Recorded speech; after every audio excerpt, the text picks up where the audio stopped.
I see you already in here. Hey, guys. Hey, y'all. Hey. How are ya? Hey, hey, hey, hey, hey. Hey, guys.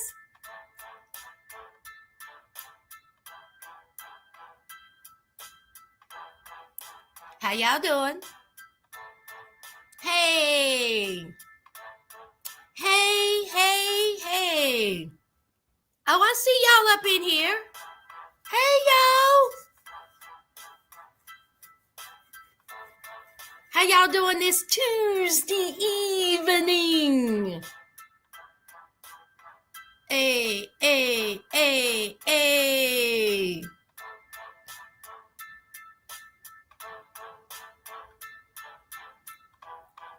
Hey, hey, hey. Make sure y'all get that notification. Y'all make sure y'all hit that like as you come in. Make sure you speak. Hey, y'all. Hey, hey.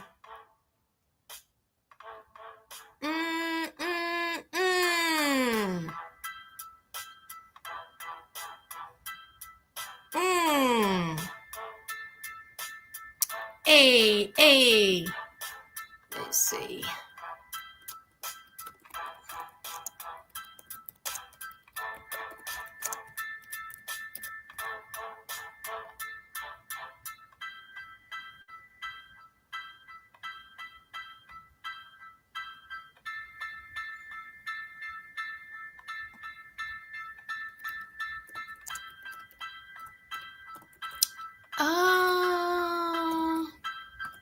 Just pulling something up.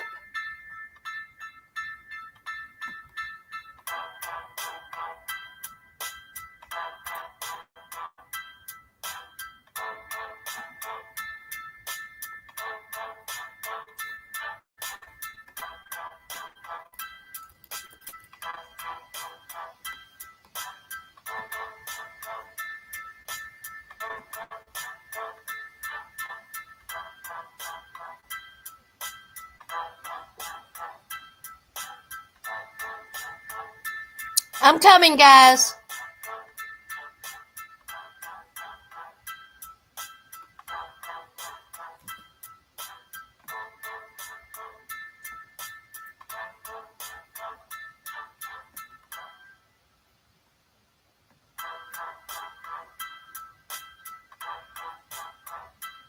Jess, you up? You up?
All right, y'all.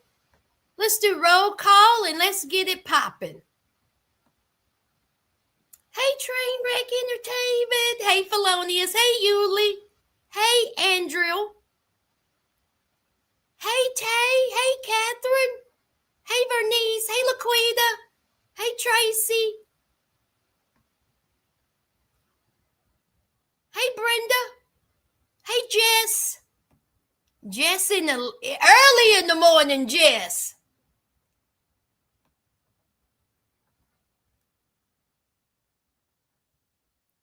All right, so I want to talk about, I hope y'all having a great day. I want to talk about Julius and Alexis real quick. So I guess they're back together. She put on her TikTok, hey Wendy, she put on her TikTok this classy picture of her and Julius. And it says, healthy relationships are built in capital letters. The one who always has my back. Hashtags all over the place. And then she has a hashtag real love story. I'm just going to say this. I reached out to Alexis because I want to do an interview with Alexis. I do. I want to talk to her. I want to ask her questions. Like, listen, she don't owe me anything. I haven't heard anything back. I probably won't hear anything back, but I did reach out to her. I also reached out to Ashley because I really want to know. And again, she don't owe me anything. Hey, Yolanda, but I really want to know why Julius.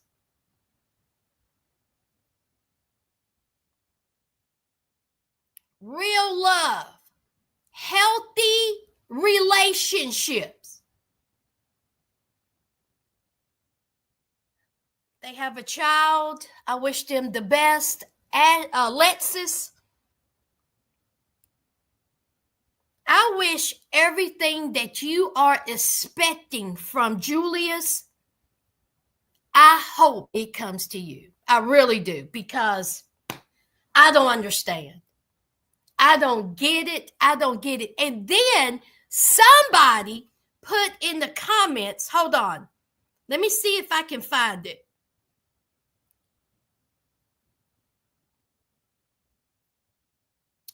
Somebody put in the comments that Julius said on his live. Now, this is alleged. I didn't see it. I didn't hear it. But somebody commented and somebody backed it up and said that Julius said in his live, he could have a 10 sitting beside him in his car right now if he cared about looks. Hey, Megan, let me read that again. Julius allegedly said on his live, he could have a 10 sitting beside him in his car right now if he cared about looks.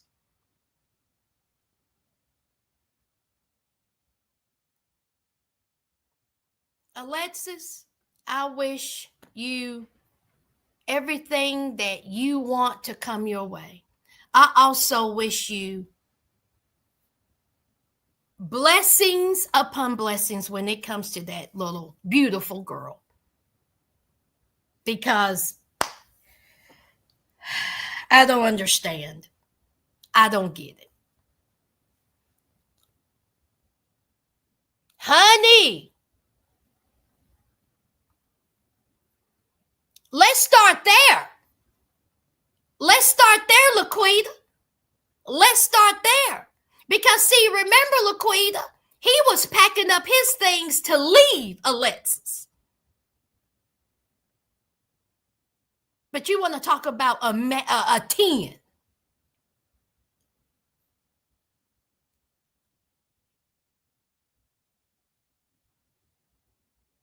Yes, it is, Wendy.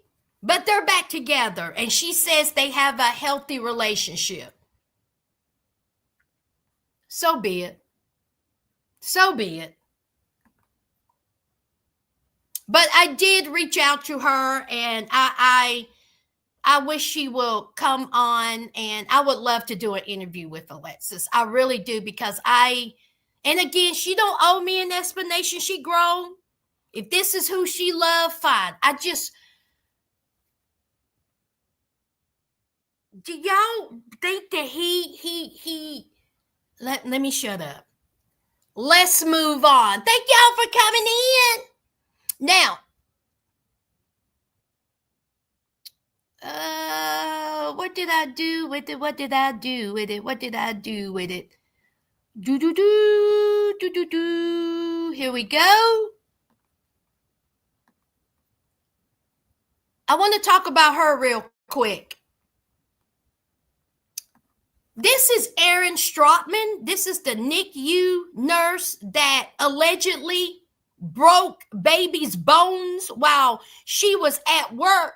While she was supposed to take care of these babies, she allegedly broke bones in a Virginia hospital. Again, she was a NICU nurse. I told y'all I'm going to stay on her neck. I am keeping track of this case. And she went to court. She is still on house arrest. And do y'all remember when I told you that the judge issued that she cannot, Liliana Hay, she cannot be around any children. Okay, because allegedly she broke babies' bones in my great state of Virginia. But then, get this.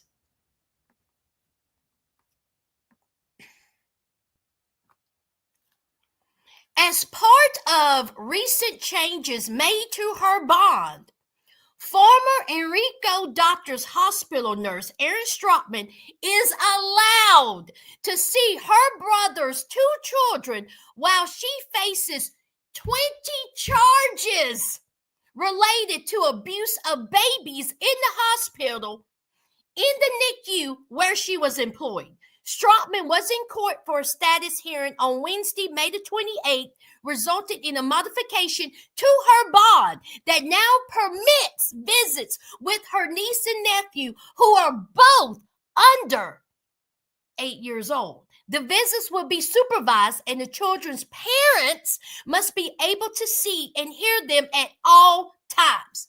You know what, Judge? You know what, Judge? You know what, Judge? I'm going to need you to hop, skip, and jump into HE double hockey stick. Now, to my sisters, no judgment here. Hey, Golden Goods, no judgment. That's your sister. And she is alleged that she has broken baby's bones. And her herself said that she was going through things. Put a 1 in the comments if you would allow your children around her. Put a 2 to hell no, absolutely not. Supervised or not. 1 for yes, I would allow my children around their aunt who is looking at charges, or 2, hell nah. No judgment. I'll wait. No judgment.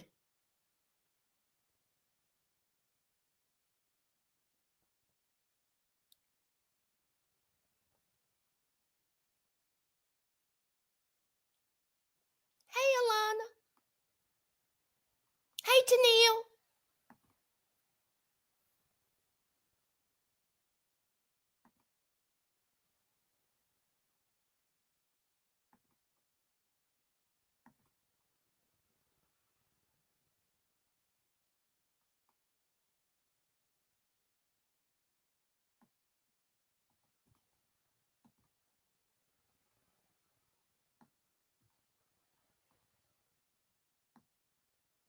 Hey, Steady.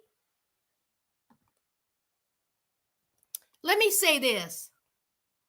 Obviously, the whole family ain't trash. The whole family trash. Because ain't no way I will have my niece and nephew anywhere near this woman. My sister. There's no way. Now, if I thought that there was a chance that, okay, the hospital is railroading my sister did not do this, my sister isn't capable of doing this, there's some other things going on, okay, I'm going to be by my sister's side, I'm going to walk with her to court, I'm going to be at every court case, I'm going to be defending her, Absolutely. My sister is not capable of this, but something is telling me that family knows that not only is their sister capable of this, but there may be a chance that she actually did this. First of all, there is so much evidence, and just to the fact that she is out on bond and is on house arrest and is able to be around children, family or not, is despicable. I don't understand what's going on in my great state of Virginia.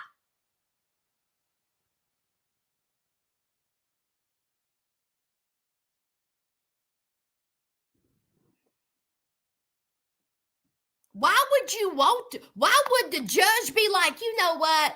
Supervise, and then had the nerve to say, oh, well, the parents have to be there and they have to be sitting there in front. Why? Why even want them around them? Hey, Amy, why even want to be around them? Deplorable, deplorable, deplorable.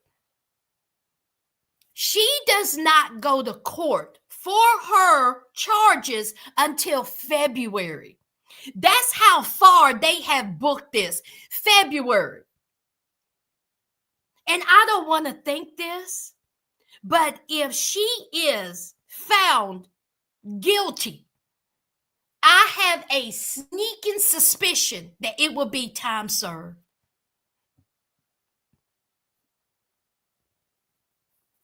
Now, somebody put into the comments that it was only black babies that was alleged. Well, I'm not going to say alleged hurt. They were hurt, but by her. That has been debunked. It was not just black babies. It was white and black babies. At first, it had came out that it was only black babies. No, that has been debunked. Okay, by the courts, by the paperwork, by the investigators, by the hospital. It was not just black babies. Okay, she didn't discriminate. Okay, Tennille, she didn't discriminate. She is a vile, disgusting person. So, no, it was not just black babies. But anyway, let's get her off my screen. Oh, I will be keeping up and I will be following this case. I want to come February, I want to drive to Henrico County and I want to be in the courtroom. I do. I want to take notes. I want to be in the courtroom. I want to give y'all a play-by-play. Because I'm very interested in this case because I just think this is so disgusting. And those poor babies. Here, a nurse who's supposed to take care of children, and she's doing this. Absolutely insane. Now, before I get into the BET Awards, Straw, and Sister Wives, y'all, I seen David Jimmy.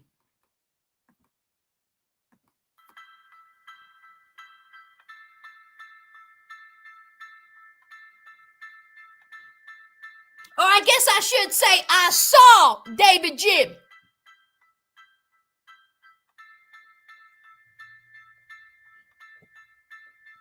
Hey!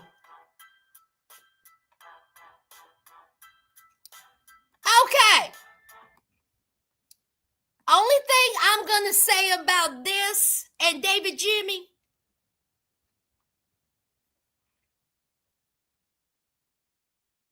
I'm going to wish him well because David Jimmy is going through some things. Now, I'm not going to say or speculate what kind of things David Jimmy may be going through, but I think David Jimmy is on that stuff.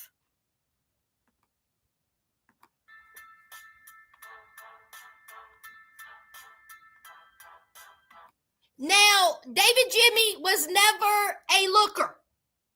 David Jimmy, he ain't looking like, Brad Pitt or not. David Jimmy is tall, thin. He's always been, country, nothing really, he ain't turning no heads. But you all, when I seen him, he looked emaciated, pale. His whole jaws was sunk in. He did not look healthy.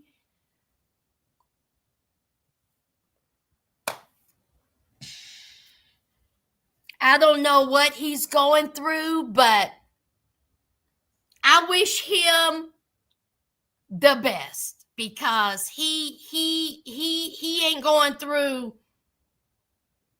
nothing good. Wait a minute, hold on. He's not going through. Now, his cousin wife, I did not see her. He was alone. And child, let's just leave it at that. I don't know. Okay, now I will say I have been, in the loop. There has not been any arrest.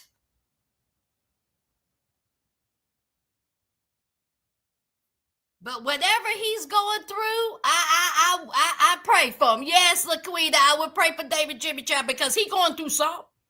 He going through it.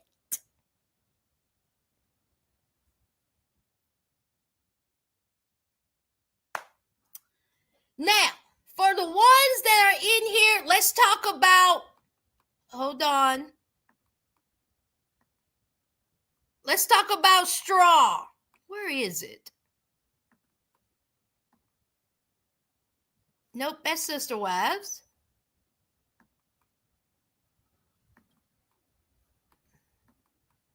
Is this it? There we go. Now, I'm letting y'all know right now, it will be spoilers. If you, oh yes, it's sad. It's sad. It could be.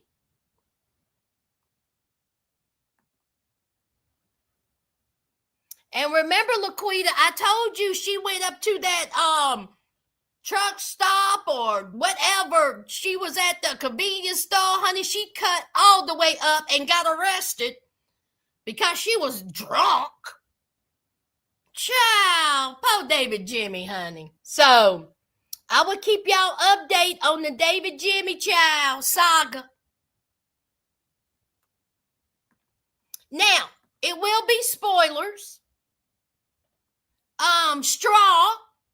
I have said a lot about Tyler Perry, not Tyler, Tyler. And I am not a fan of his work. I'm just not. I never have been. And so I have watched his movies. I have. His series, I despise. Them BET, I can't stand none of them. But I did watch Straw with an open mind. And y'all already know how I feel about, what was that movie that Taraji was in and she miraculously ended up on that boat? I can't stand that movie. It's one of the worst movies I've ever seen. What is it called? Chlamydia, y'all. Not chlamydia. Y'all, what's the name of it? Alphabet. Y'all, what's the name of the movie where Taraji was on that boat? And she miraculously ended up on, there it is, Lady V. Hey, girl, acrimony.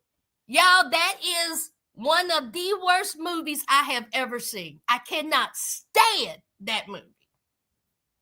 It made no sense. The plot holes, it made just so many plot holes. And again, nobody can answer my question how she got on that boat. In the middle of the ocean. She wasn't wet when she got on the boat. She wasn't on the boat when it departed. The boat had already left. Anyway, so I kept an open mind. Okay? I kept an open mind.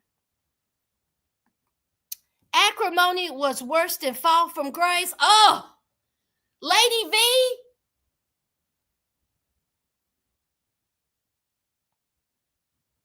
Can we call it a tie? Can we call it a tie? Because Fall from Grace was terrible. Hey, Pop Princess on the Pillow, Fall from Grace, you are correct, was absolutely horrible. But Acrimony, girl,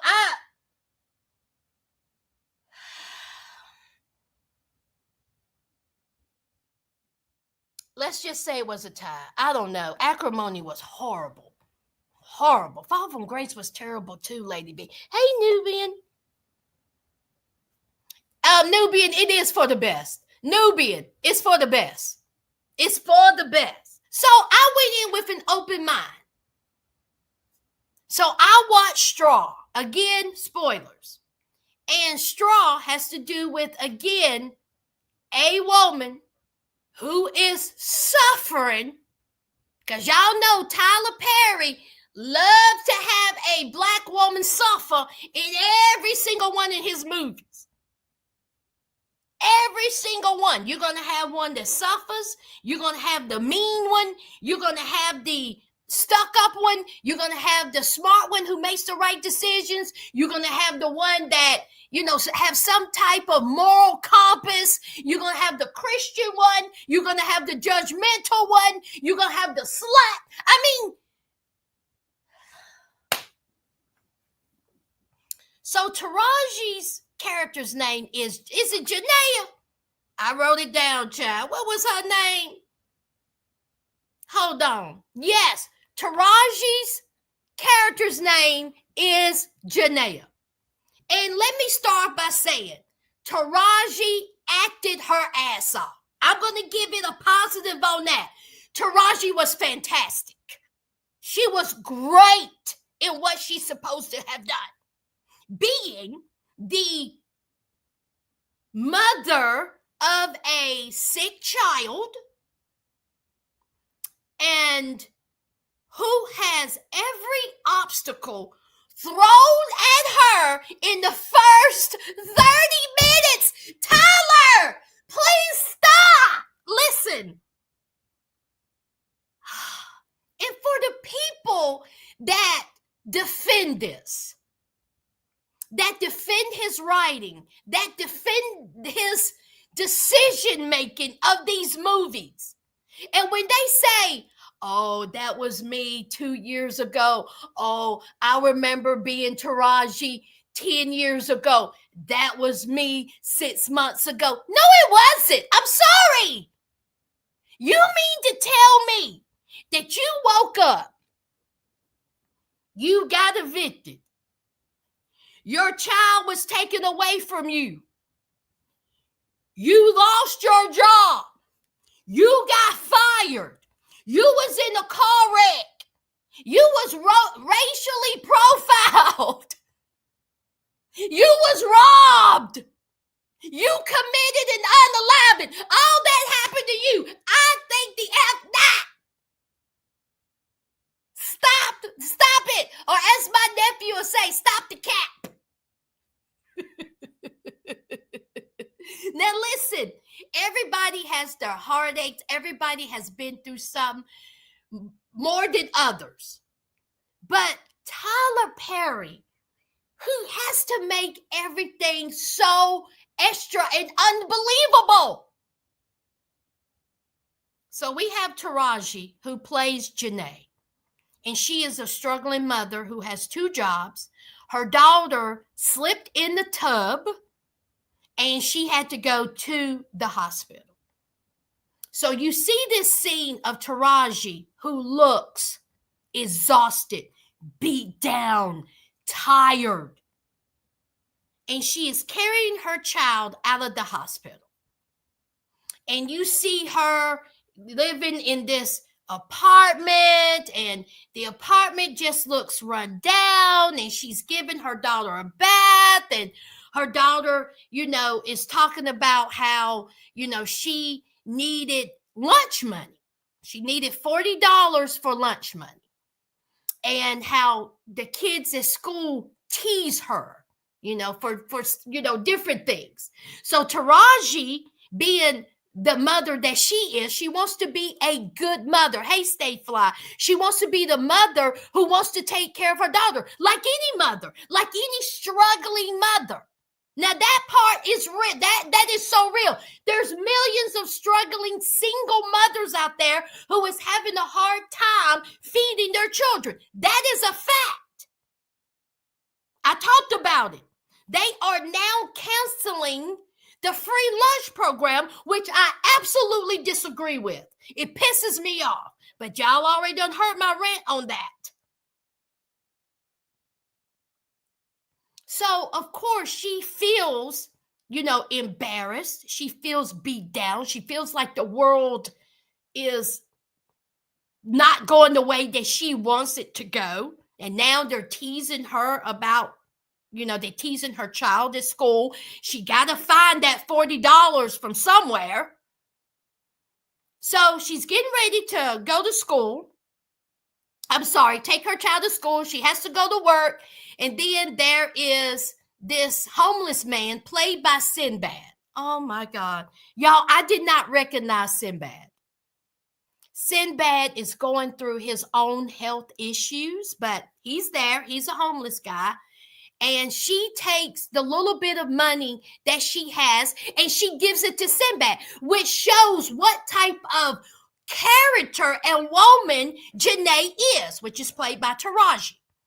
Okay, she already got fined $40 to pay for her child's lunch, but she decides to give Sinbad whatever little bit of change she has.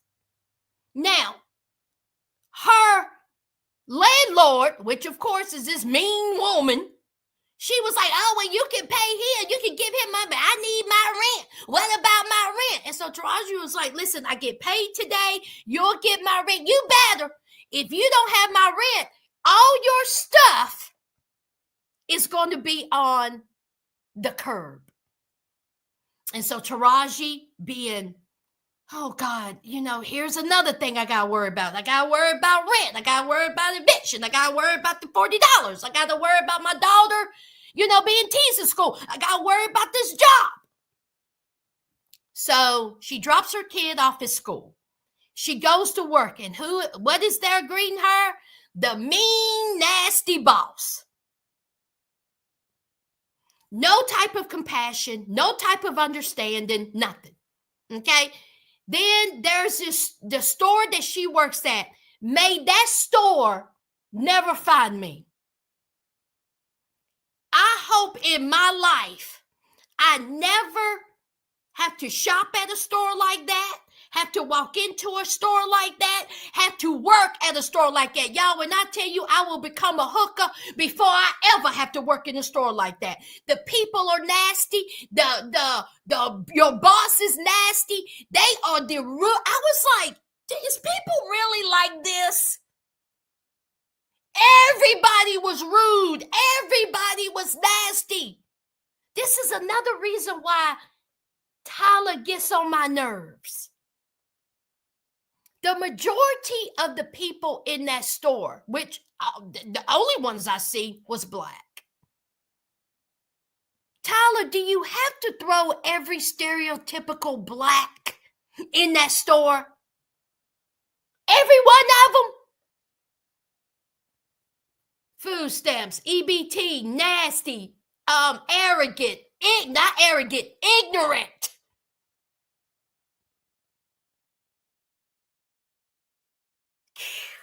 I was just looking at that and I'm like, okay, Tyler.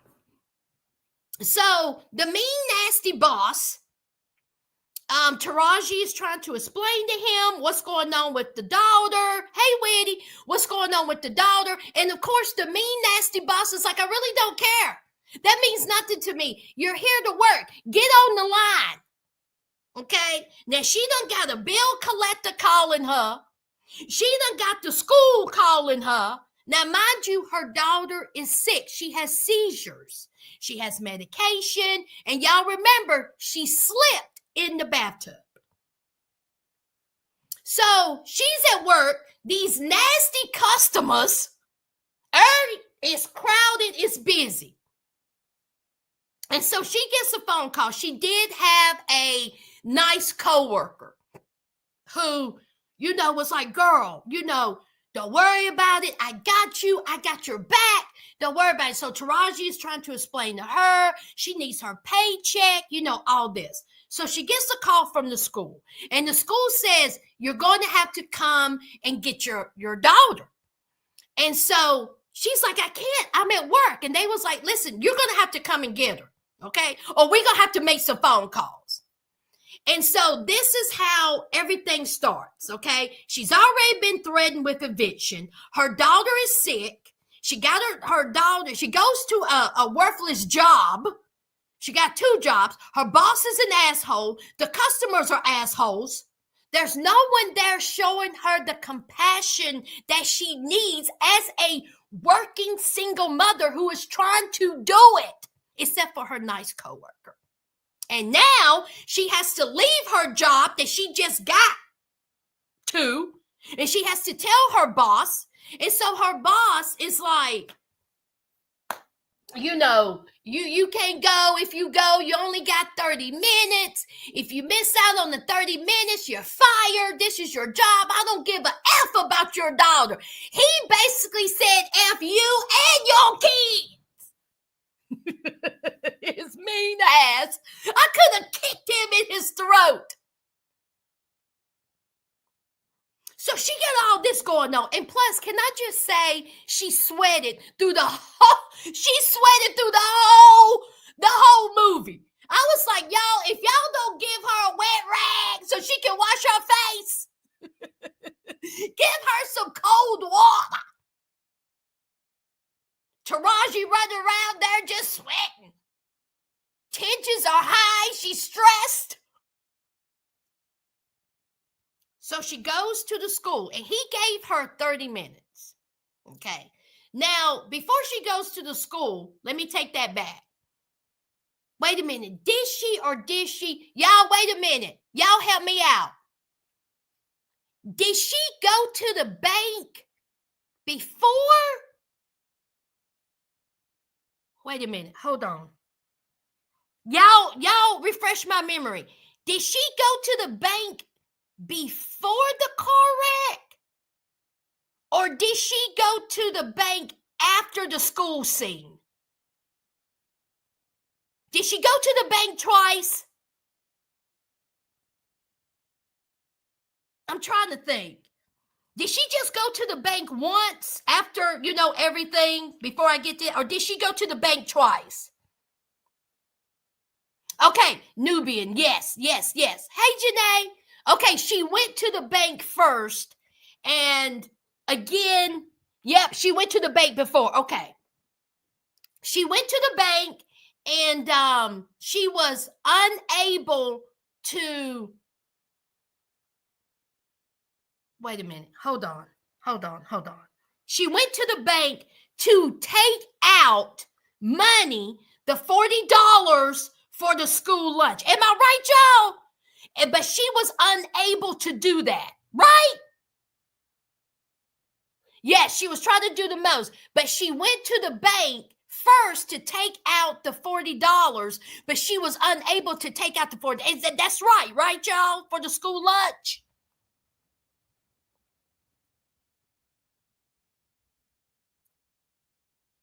Right. I was trying to remember. Sorry, y'all. I'm trying to remember. So, again, everything is stacked against her. Remember, she had 30 minutes. So, she went to the bank. That didn't work. She get into the car wreck while this racist off-duty officer was just absolutely a monster. Okay, he cursed her. He threatened her. He was like, when I see you again, I'm going to pow you. I'm going to make you regret. I mean, he was just god awful. Then we have this female cop who was trying, and I say that with leniency, she was trying to de-escalate the situation. She was like telling him, get away from her, let me handle it. And so Taraji is still sweating. She's still stressed. She's trying to get to the school. She has 30 minutes or she will be fired. So again, this builds up, okay? So the officers was absolute assholes. And so the female cop ends up giving her a ticket. She ends up giving her a ticket. And Taraji was trying to explain to her what was happening. But she ends up giving her a ticket. So she got that stacked against her. So then she goes to the school. And y'all, oh my God. This is when I knew I could just picture Tyler Perry writing this particular scene and said, I am going to rip out every heartstring of every female single mother in the world. Because that school scene, I was done. I was absolutely crushed. I said, oh my God.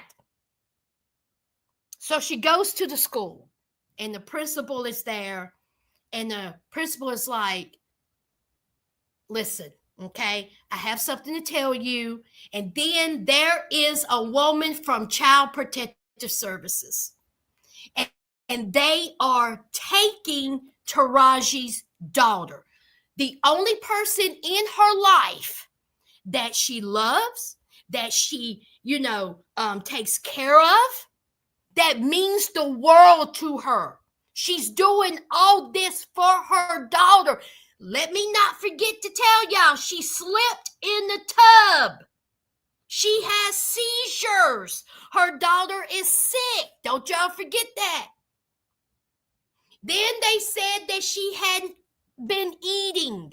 They said that she smelled. They said that Taraji was a neglectful mother. Taraji is standing there. She is pleading. She is sweating. She is stressing. She is trying to explain to them, no, this is not what it is. I am working 2 jobs. I'm about to get evicted. I'm going to get you that $40. I just want to feed her. Oh my God. Taraji was in her back.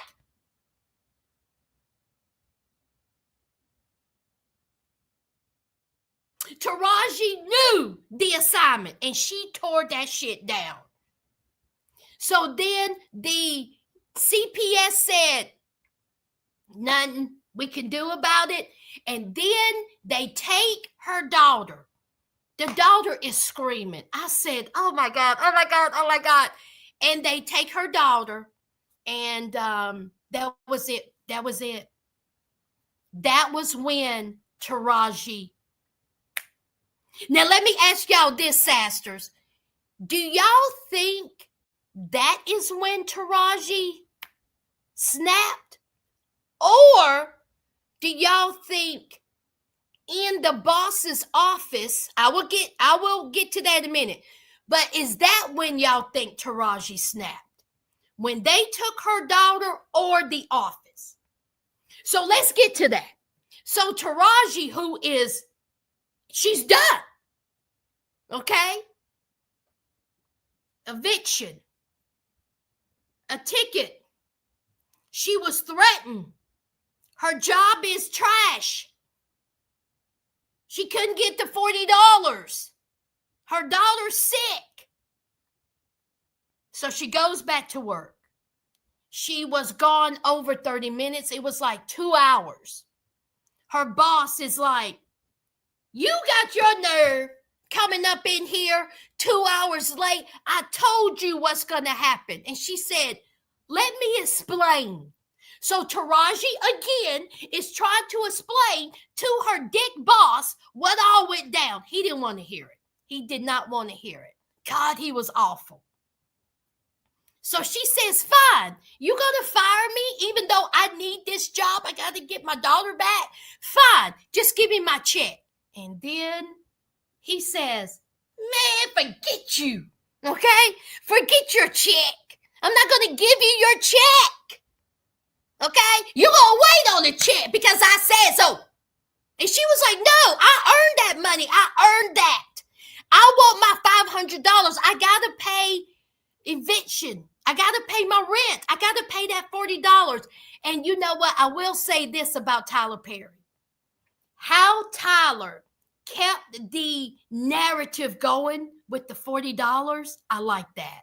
Because he made us aware that this mother who is so beat down, who has every obstacle thrown at her, she still thought about her daughter and feeding her daughter. You understand what I'm saying? The $40, the $40, the $40, the $40. I got to feed my daughter. I got to feed my daughter. They're making fun of my daughter at school. They're teasing my daughter at school. $40. I got to pay that $40. Tyler was spot on with that. Because most mothers, and I will say fathers, let me just say parents, okay? That's what they worry about. That is their most concern, is the well-being of their child. And I really like that, how he integrated that $40 throughout the whole movie. I really like that. So anyway, so he was like, I ain't giving you nothing. I ain't giving you nothing. So she is just done. So they're in the office and there's money on the desk, and the mean boss is sitting there beating her down, belittling her. She done got fired. He refuses to give her her check. Then these two guys come in out of nowhere and they rob the place.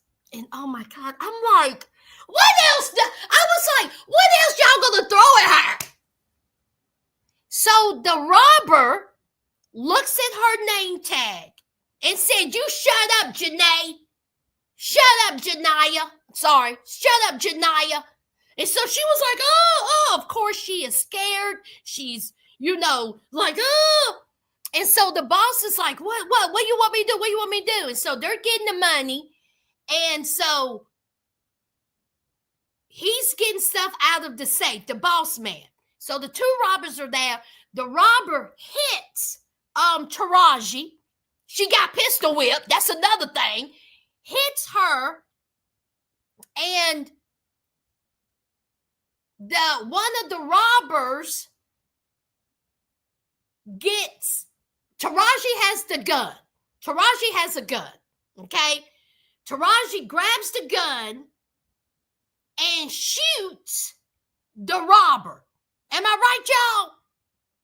Taraji grabs the gun, shoots the robber. The other guy takes off running. The dick boss looks at Taraji and says, you set this up. You set this up. You knew who they were. He said your name. And she said, no, I did not set this up. He read my name tag. First of all, you stupid boss. Why would you think that was a setup? Okay, you seen how Janiyah was reacting to this. And furthermore, her name tag was just as bold. Of course he could have read the name tag. That's what pissed me off too. So the mean boss was like, I'm calling 911. She was like, no, just give me my check. Here, I'll just take this. So she grabs her check. She didn't even bother getting all that money on the desk. She grabbed her check that she worked hard for. Blood on the check, child. So he calls 911 and he was like, I've been robbed. One of my employees, Janiyah, set this up. And I'm like, ugh. And so she runs. No, I'm sorry. I take that back. I missed a crucial part. She's going through everything that she's been through. He's on the phone. She's been accused of setting this up. She's been accused of robbery. She done shot one of the robbers. And then she shoots her boss man. And that's when I said, oh, okay.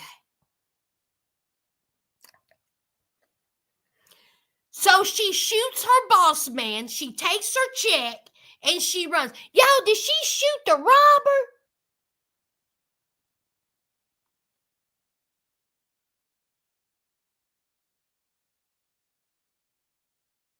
I cannot remember. Yeah, she did set herself up to get pistol whipped. Yo, did she? Yeah, she shot that robber.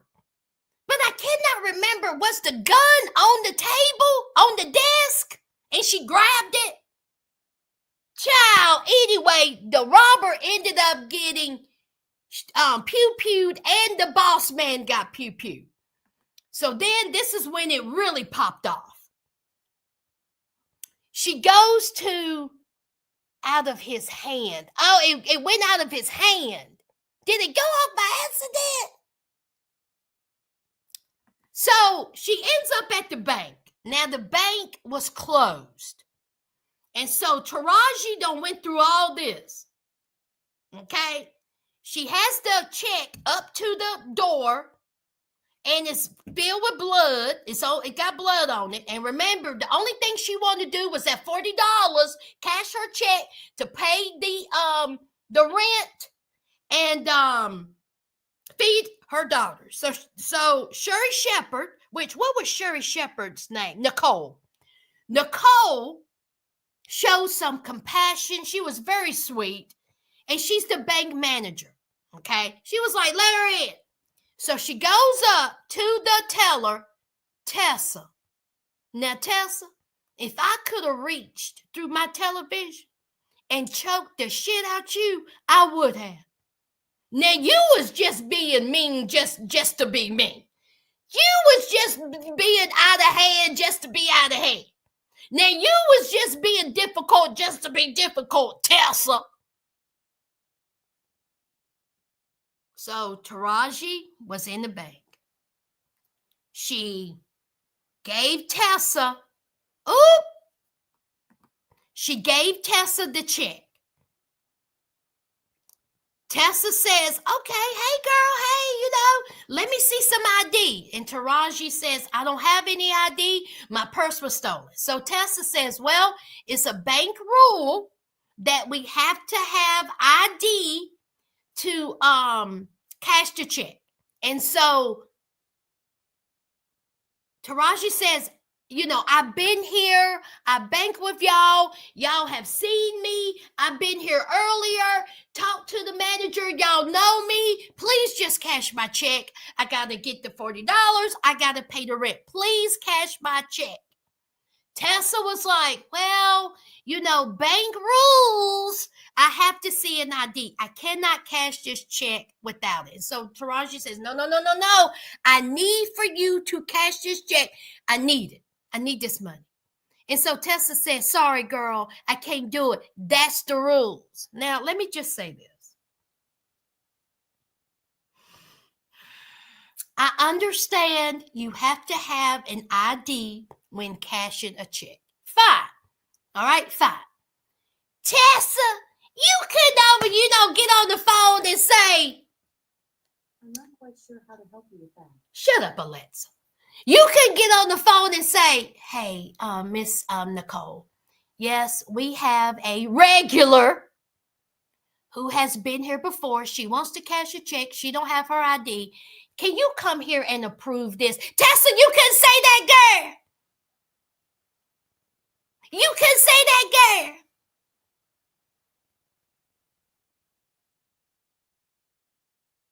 Huh? You can have Sherry Shepherd come out here and just approve it. Okay. Now, this is when it pops off. Taraji has the gun, the pew-pew, and she is going like this, waving the gun, hitting the gun. She done slammed the gun down and she said, now let me tell you something, Tessa. Let me tell you something, Miss Bank Teller. You're going to give me my money. You're going to give me my money. And this done turned into set it off real quick. I said, now how this get involved? So she done moved, she doing like this with the pew-pew. She done moved the check with the pew-pew And I'm like, oh boy.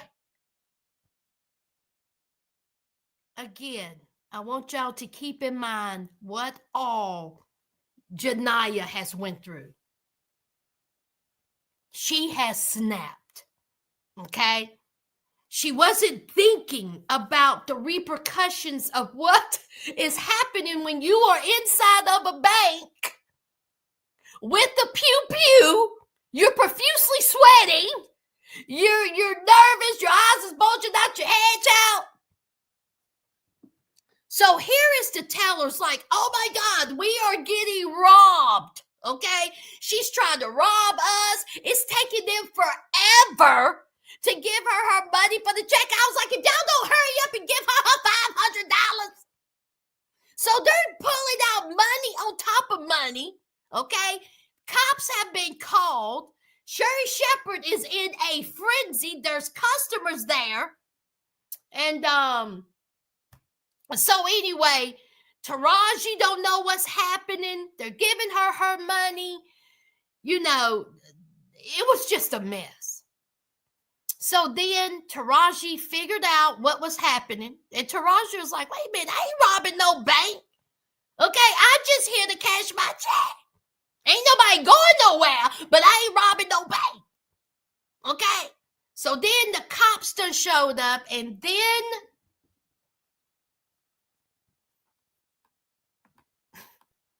hold on, y'all. Hold on.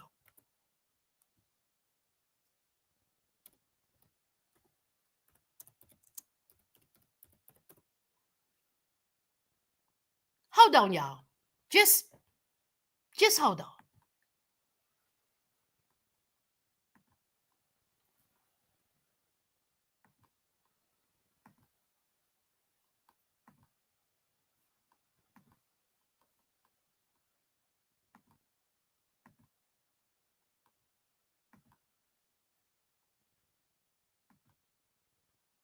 The queen shows up, y'all. When she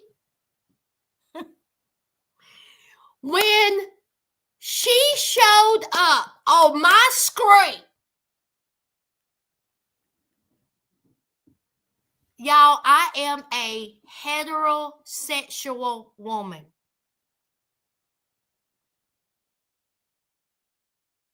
Look at that. Look at that.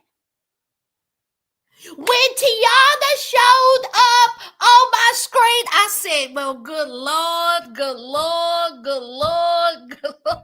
Woo! She is stunning. Like, who's her parents?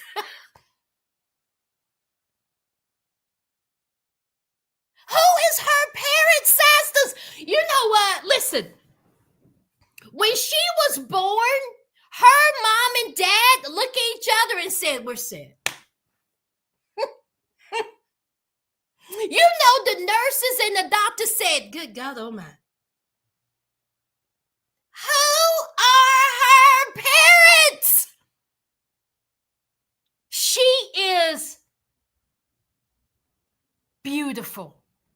And oh my God, I know I am good. I just think she's just gorgeous. I just think she's gorgeous. And she's with Aaron Paul, or what's his name? Aaron Pierre. Look, hold on. Hold on. Hold on.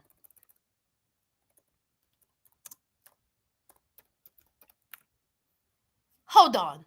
Just wait a minute. Let me get a good one. It should be illegal. It should be illegal. It should be illegal. Hold on.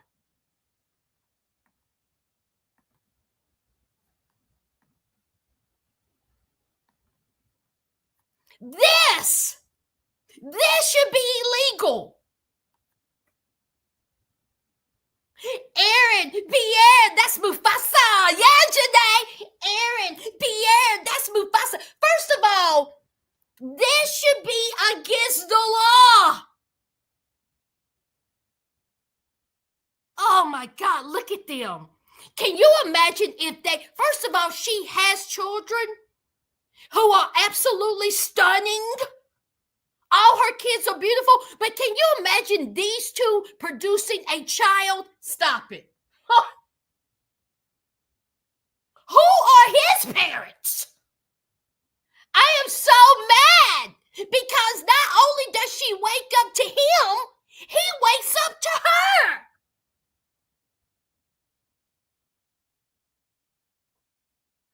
Just to find this. And you know, somebody said on the internet, because she threw him a birthday party, somebody said, you know, they just smell so good. You know they do. You know they smell. Whew, the most beautiful couple out there. Name me a more beautiful couple. I'll wait. Name me a more beautiful couple.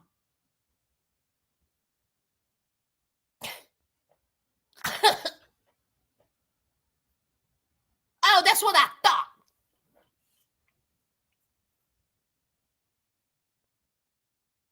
Yes, Laquita.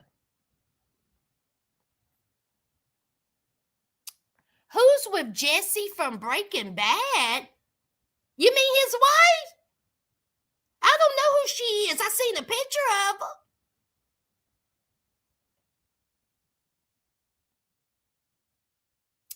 her. Okay, Laquita. Russell and Sierra, a good-looking couple. Yes, they are. They don't beat that. They do not beat that. Good-looking couple. Yes. Russell Wilson don't hold a candle to this man. Sierra and Tiana, okay, they're on the same wavelength, even though I will give Tiana a little notch up. Sierra is beautiful. Russell is good looking, but nah. Oh, sorry, Patty. She said Aaron Paul at first. Who played Jesse? Yeah, Breaking Bad was that white boy, right? Is that who y'all talking about?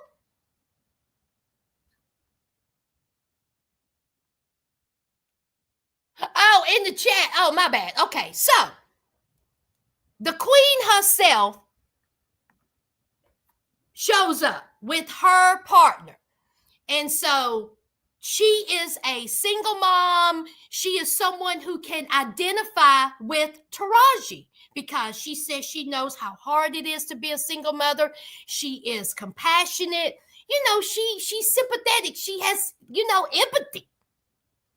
So, of course, here is the chief, and here she is, and they're trying to negotiate with, Taraji and what's going on with the bank, and they're trying to talk her down from the ledge, and, things are going on inside the bank. Two people done ran off. There was a husband and a wife, and he was like, you young people don't care nothing about work and all this bunch of stuff. I was like, here we go. So him and his wife ran away because, again, Taraji is not trying to keep them in. She didn't even realize that the whole bank was being robbed. She wasn't trying to rob the bank. And can I just say this? There was a part where Taraji had her daughter's backpack, and her daughter had made a science experiment, okay? And it was a BOMB, okay? It was a toy. It was something she had to do with school, okay?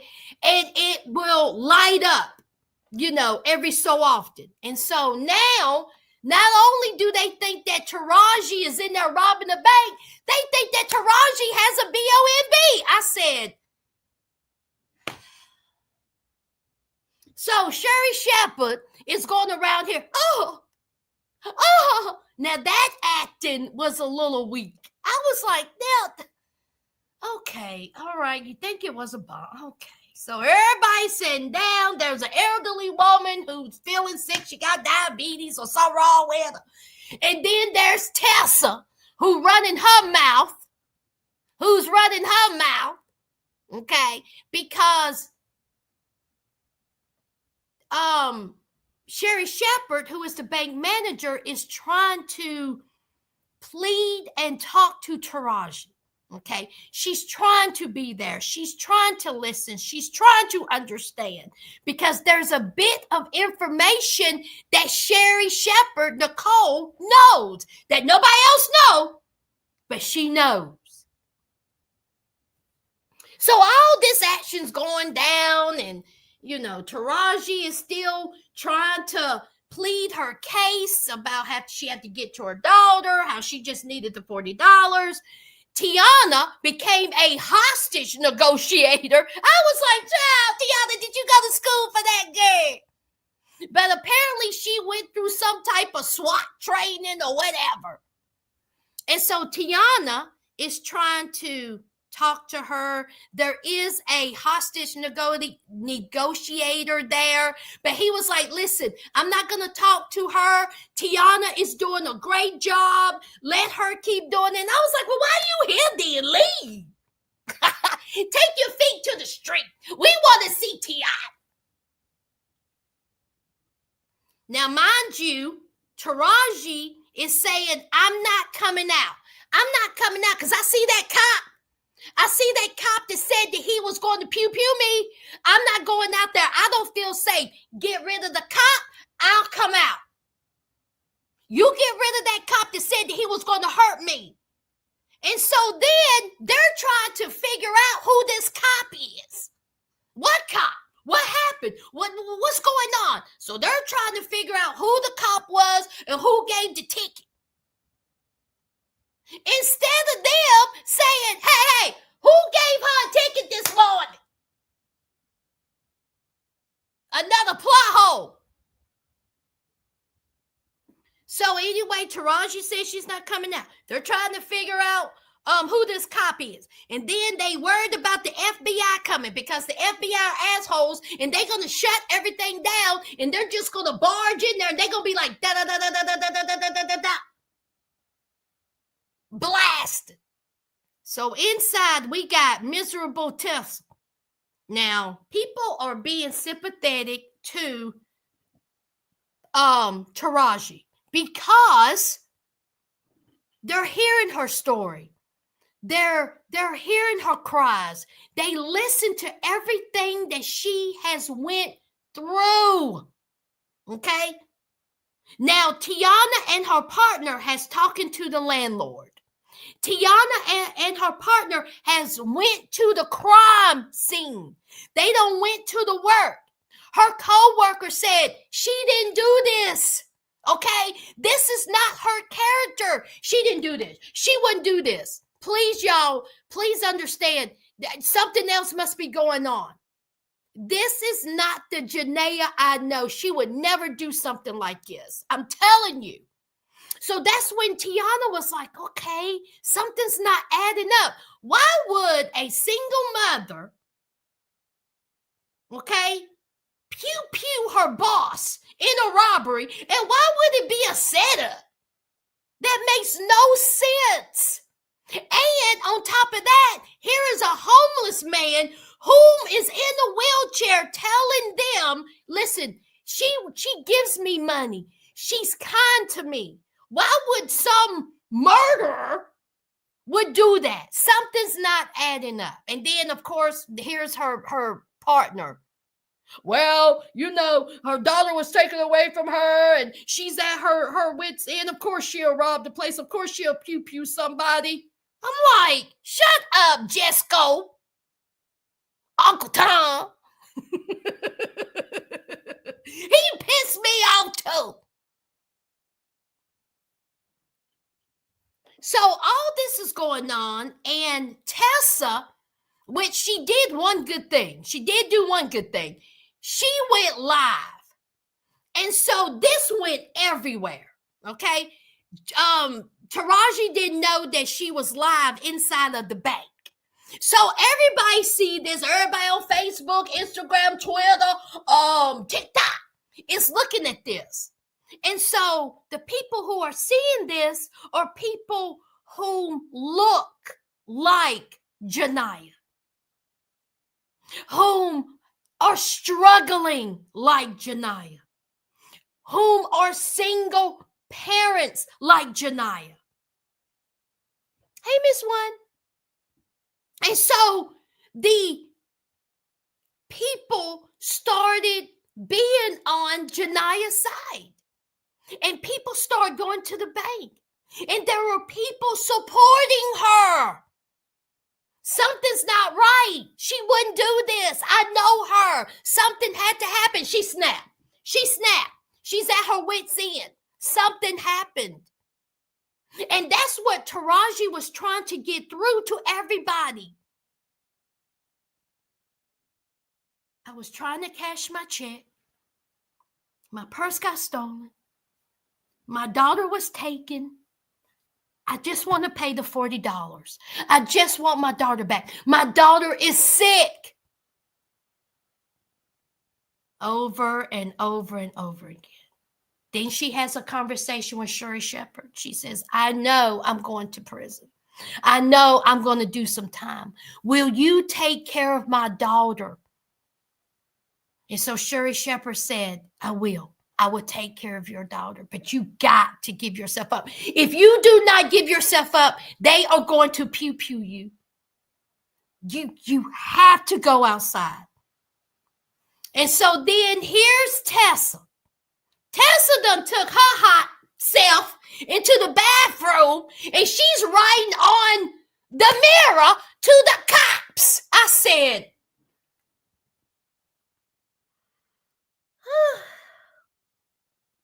now the cops think that she has a BOMB. The cops know that she has a GUN. The cops said she done robbed the place. The FBI done showed up. So then they find out that she does not have a BOMB. She has a toy. And so Taraji says, let's tell them. Let me tell them I don't have the BOMB. They think I'm about to blow up the place. And so Shuri Shepherd said, no. We can't tell them that. Because that is what's keeping them from not coming inside. We got to make them think that you have a BOMB. Because if they don't know, if they think that you don't have one, they're going to barge in here, guns a-blazing. We don't want that.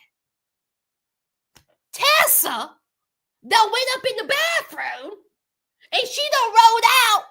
Oh, well, no, they ain't got one. She ain't got one, child. It was a toy. And I said, Tessa, if you don't sit.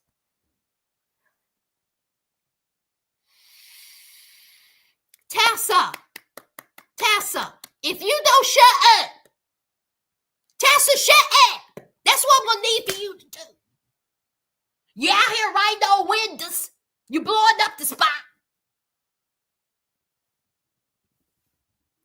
So then an elderly woman gets sick. They let, her go. Because again, Taraji was not there to rob the place. Taraji was not there to do harm. So she leaves, and then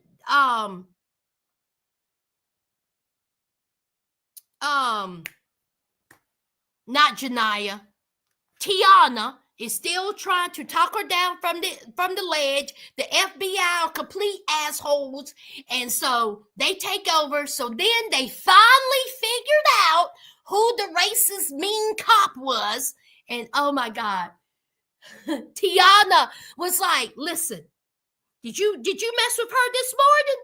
And he was like, "Sure did." Okay, she said, "Did you threaten her?" What? He was like, "Huh? Did you threaten her?" What you talking about, Willis? Did you threaten her? You heard me. And so then there's the female cop. She was like, "Listen, you was there. Did you give her a ticket?" "I did." "Did he threaten her?" So here is the female cop. "Well, I don't know exactly what happened. I had to talk him down from the ledge." "Did he threaten her, bitch?" That's all I want to know. And so the cop was like, listen, I don't know. Was there damage to Jania's car? And so the female cop said, yes, it was. But it could have been a bit. Honey, Tiana didn't care. Tiana said, bet. She walked up to him. Bah!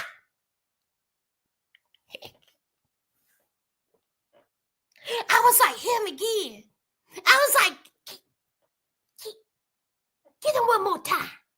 And so, of course, everybody was breaking them up. And she was like, he did this. Okay? He did this. He's a crooked cop. He's an asshole. He did this. So they got him ushered away. Okay? That's all, Jania wanted. So then, we get into the FBI person. He was like, I'm sick of this, okay? I'm tired of everything. Move in. Now, at this time, everybody's out the bank except for Sherry Shepherd. Sherry Shepherd chose to stay, okay? They find out that the mean cop is gone. And so Sherry Shepherd said, listen, girl, it's over. You got support behind you. I will walk with you. I will walk out with you. If you don't leave now, they're coming in and they will pew you. We got to go. And so Taraji says, as long as you promise me, you will take care of my daughter. And she says, absolutely. Absolutely. So then, before that, the FBI goes in. She gets a call from her mother. And her mother said, girl, the cops are here. Why is the cops here? What did you do? You done robbed the bank. You done did this. She was like, Mom, stop it. Okay? Here's that generational trauma that Tyler Perry likes to throw in there. Because y'all know Tyler Perry loves to throw in generational trauma. So here is Taraji trying to talk to her mother. Her mother wasn't having it. And she was talking about her daughter and the $40 and the medicine and her seizures and how she done slipped in the tub. And then her mother says, Jania, your daughter is dead. And I said,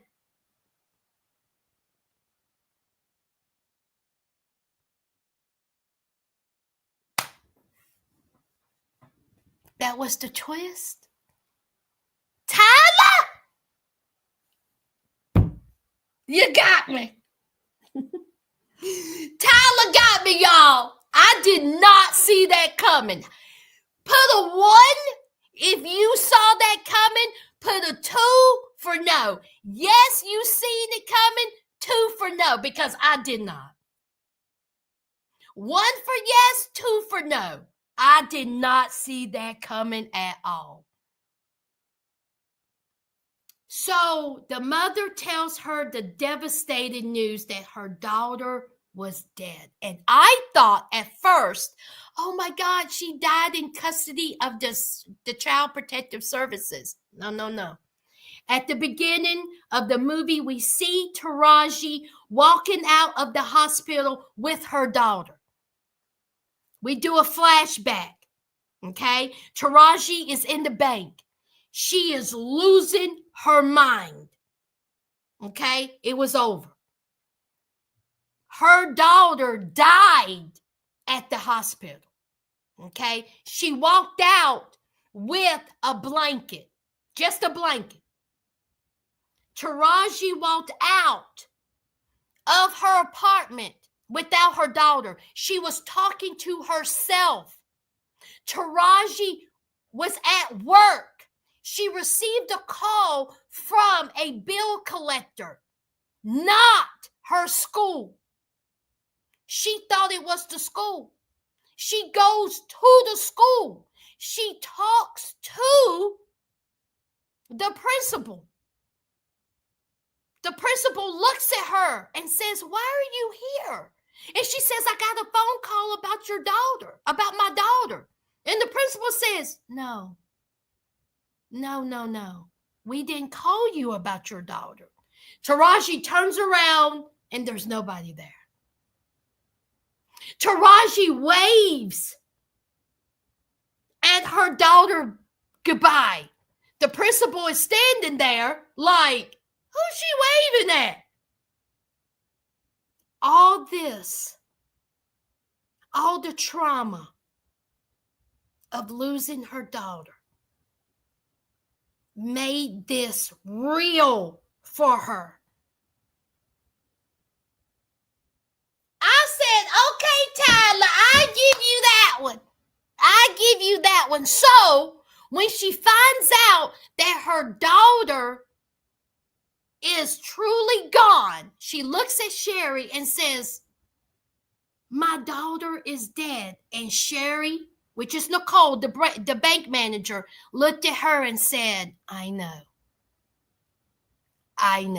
They told me." And I was like, oh.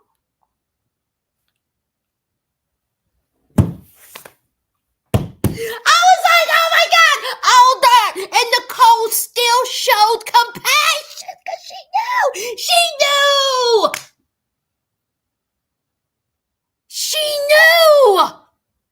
Oh, that was great. I was just like, oh my God.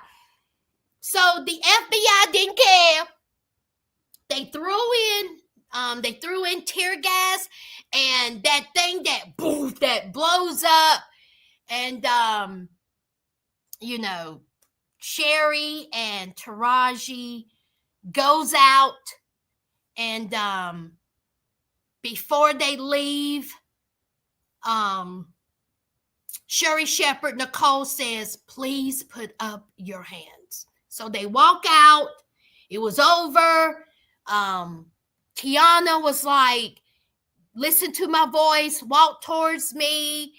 And Tiana puts her in the back of the car. And then the support was like, "We're with you, Janiyah. Free Janiyah. We love you." And then it goes off.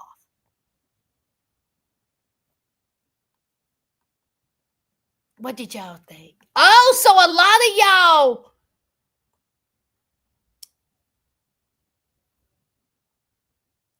missed one. It was depressing. Of course it was. It was depressing. Yes, it was. And it was triggering to some people. Okay. Oh no, I ain't stay fly. I'm telling the truth. Okay, so the majority was 2. Joe says 1. Majority of people said 2. Yeah, I did not see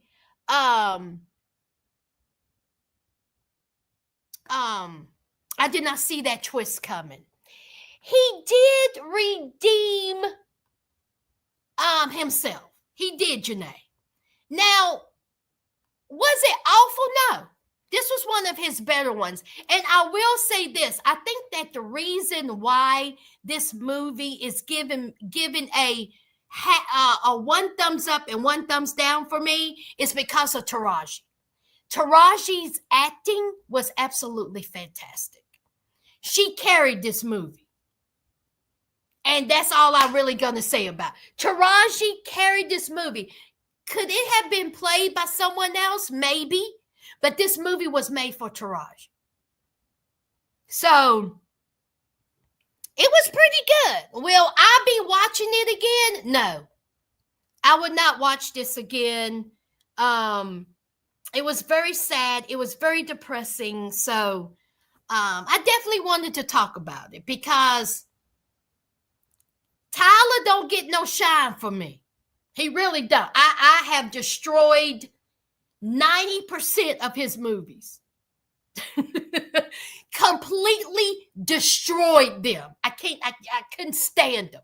But Straw, Tyler, I give you this one, okay? Just a little bit. Now, people on the internet is losing. They come talking about this is Emmy worthy and this is Oscar. No, please, y'all stop. It was not. Okay, this movie is not going to get nominated for anything. Taraji will get nominated for an NAACP Image Award.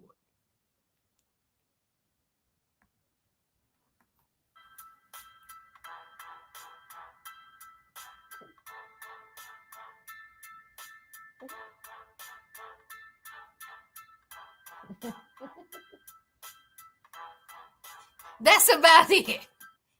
Now, will she possibly get nominated for a Golden Globe? Yes. Yes. Okay. And Oscar, please stop. Okay, y'all quit living in the world of delusion. Absolutely not. No. A BET award. Listen, Janae, I ain't lying. Okay? All right? And listen, that's a great accomplishment. That's a great accomplishment.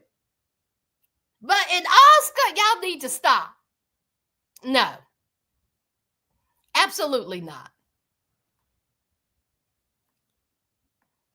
A BET award. Thanks for bringing that up. True, Laquita. True. Now, let me just talk about the BET. Are we done with Straw? Yes, we are. If you have not watched it, it is on Netflix. It is a Tyler Perry production. Y'all keep that in mind. And listen, I'm not going to give it a thumbs up, but it don't get a thumbs down. Good job, Tyler. Now, I'm just going to run straight through with the BET Awards. I have watched it. I'm just going to tell y'all the winners. I will say this. The winner for Gospel Inspirational Award went to Glorilla and Kurt Franklin. Maverick City Music, Rain Down on Me. Why did that win Gospel Award? I mean, Rain Down on Me was already Kurt Franklin.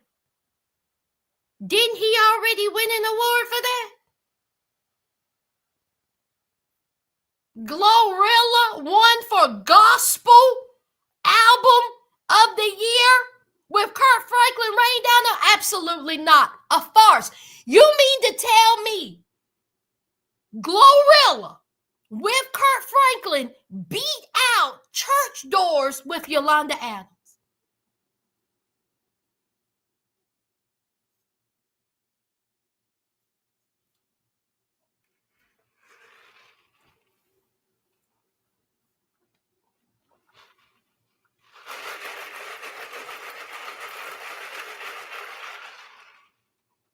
Glorilla beat out the Yolanda Adams.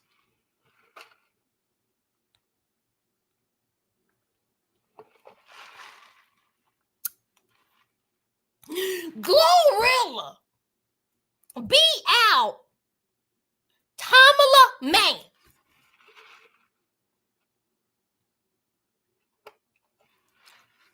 See, this is why BET Awards need to sit down somewhere sometime. Absolutely not. They got it wrong. You got it wrong, BET. You got it wrong. In no way, shape, or form should Glorilla in the gospel department ever beat out Yolanda Adams.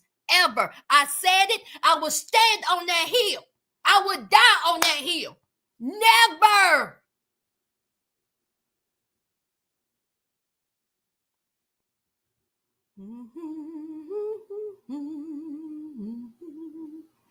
Album of the Year, GNX, Kendrick Lamar. Now that one's right.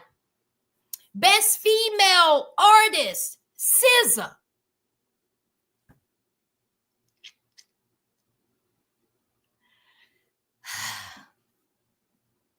I like SZA. I would probably gave that to Victoria Monet or Coco Jones. It was Ari Lennox, Ari Starr, Coco Jones, Kalani, Mooney Long, Summer Walker, SZA, or Victoria Monet. I don't think I would have gave it to SZA. But that's just me. I like SZA. I would have probably gave it to Victoria Monet or Coco Jones. Best male R&B pop artist. Chris Brown. Now, y'all know how I feel about Chris Breezy, okay? Y'all already know how I feel about Chris Breezy. He's a Virginian. Chris Brown is a Virginian, but Chris Brown can't keep his hands to himself. Chris Brown got issues. He was up against Bruno Mars. Why? Did Bruno Mars have a new album out last year?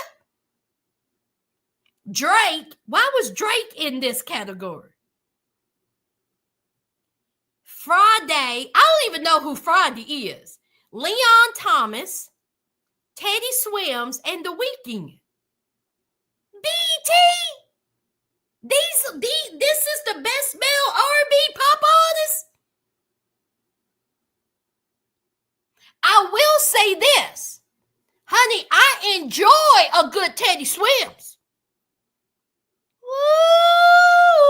He can sing his ass off. Teddy Swims.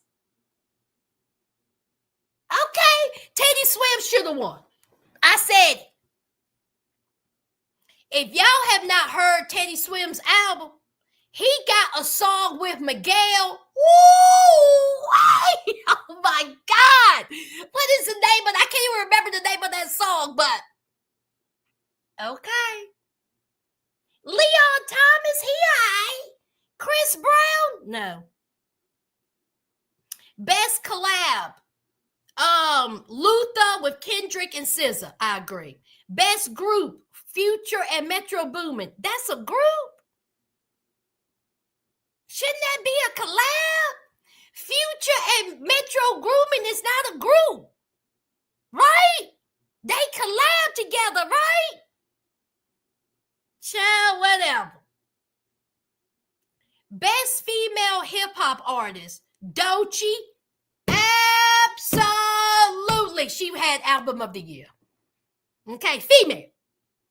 Kendrick got album of the year. Doechii got female album of the year. Y'all, when I tell you I have worn that album out. Doechii is so good. Oh my God. Best male hip-hop artist, Kendrick. Let me just say this right quick. Doechii got up there and made a beautiful speech. She made a beautiful speech. And the people in the audience looked at her like she had two heads. Some of the people in the audience looked at her with disdain all over their face. Some of them in the audience smirked. Some of them in the audience rolled their eyes at what Doechii had to say during her speech. But they were on their feet for Snoop Dogg. They couldn't get enough of him. They were on their feet for the predator known as Lil Wayne. And I'm not talking about that type of predator. I'm talking about the predator that's in the movies that has those crispy, him and his crispy dress that he's still hanging on. Cut him, Lil Wayne. They were on their feet hooping and hollering for Lil Wayne and Snoop Dogg. They were on their feet for Kirk Franklin when they were going to church. Silver and gold. Silver and gold. I'd rather have Jesus. Hey! Than silver and gold. Hey, what? No fame or fortune. Come on, y'all know it. No riches unto I'd rather have you than silver and gold. Don't give me y'all don't want me to start. Y'all don't want me.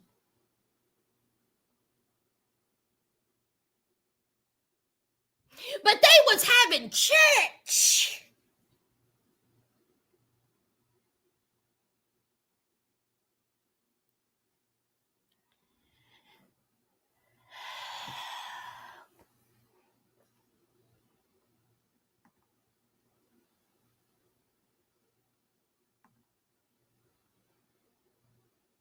Laquita, please stop making sense.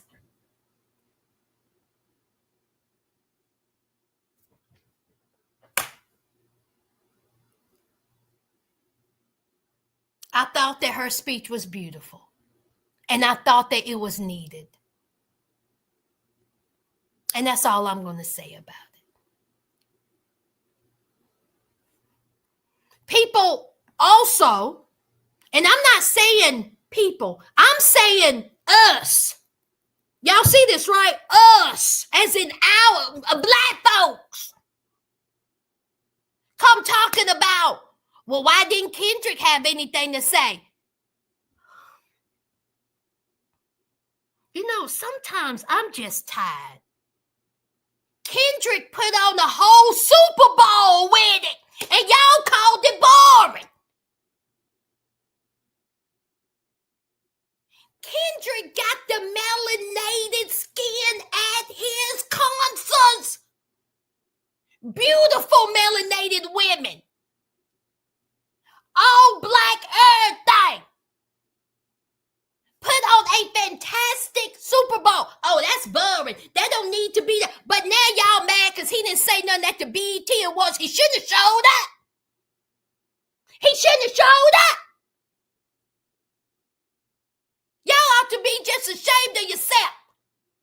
But you up here, oh, hey, Snoop. Hey, Snoop. What happened to all of the outrage when Snoop was up there with the Orange Man? What happened to all the outrage when Lil Wayne and his pickaninny dreads was up there with the Orange Man? Oh, that's okay.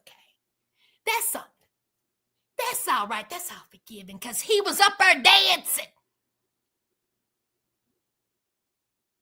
Y'all pick and choose. Talking about Jesus. Then Doechii is trying to say something with some intelligence and smarts, being somewhat compassionate about what's going on in this country, and y'all sitting back like this. When's she gonna get out? Rude.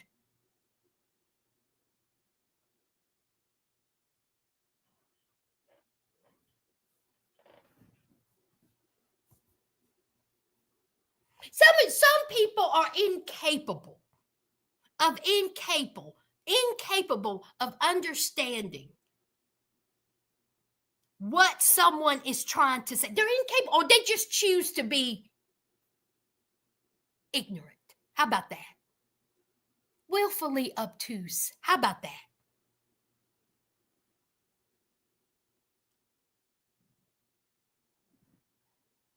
The performances was all right, honey. Oof, I'm going to show this. Oof, wait a minute. Honey, I was like, I ain't even mad at it.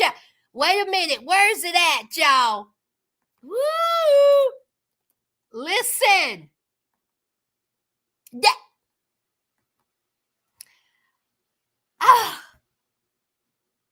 Y'all know what I'm about to pull up. Hold on.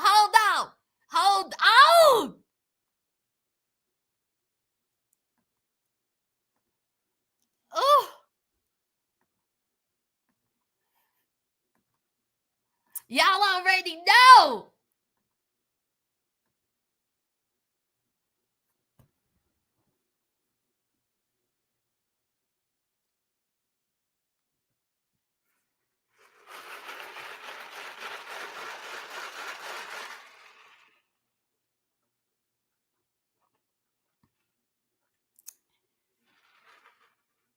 just going to say this. This right here, let's move him out the way. Okay? He got his issues. I'm not talking about him. I never thought he was child. B2K done got me. Let me set this down before I tear up something. Now, I ain't never think he was fine. What's his name, y'all? The light-skinned, puffy face. What's his name? What's his name? The one with issues. Y'all, what's his name? The light-skinned bubble face is what I always called him. What's his name, y'all? What's his name?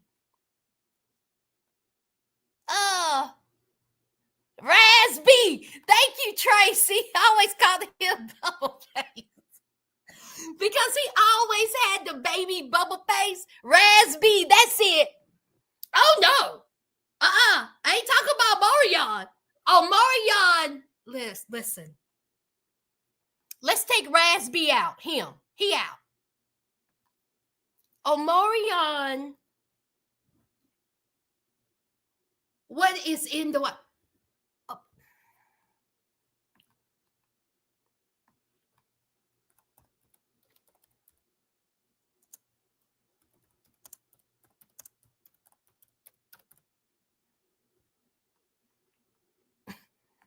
Now see.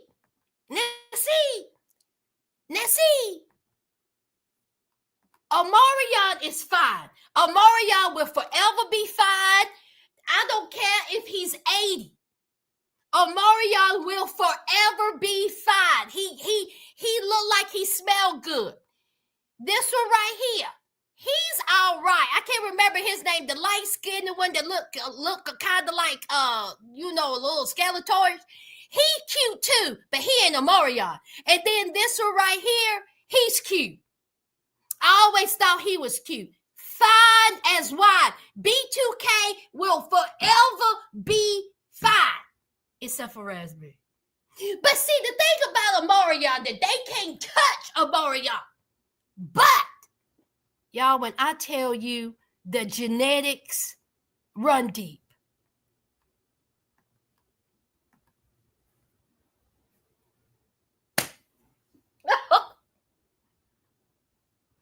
Name a father-brother duo. I'll wait. Name a father-brother duo. His brother. Let's talk about their parents. Let's talk about their parents. Not only did they have one, they got two, and I think they got another brother that's fine. They like the Wayans.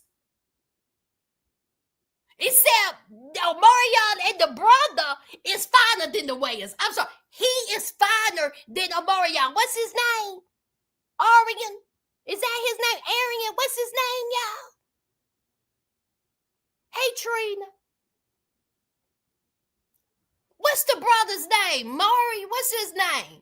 Ooh, he fine. He got a child with Janae, right?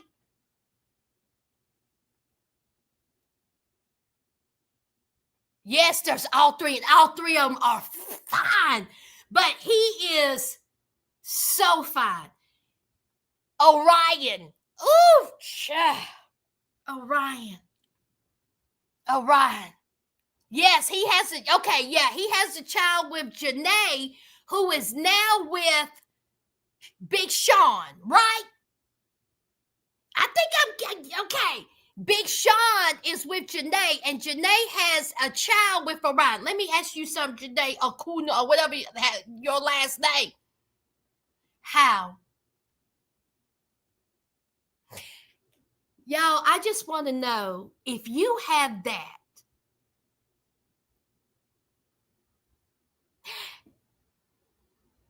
And you no longer with that. Why? Why? Because you know what? He will have to take out a strainer note on me.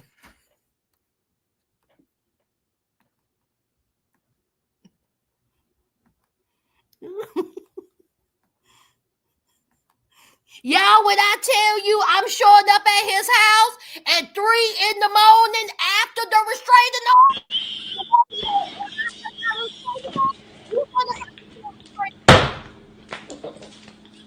because I ain't leaving. Look.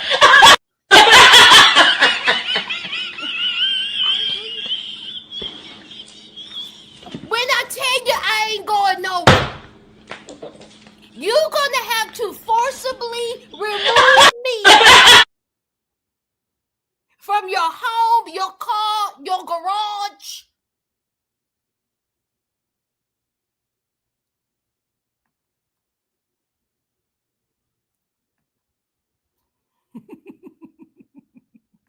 Oh, he fine. Oh, he fine. And what does he do? Omarion's brother. Do he have a job? What does he do? I guess you ain't got to do nothing when you that fine, child. You ain't got to do nothing.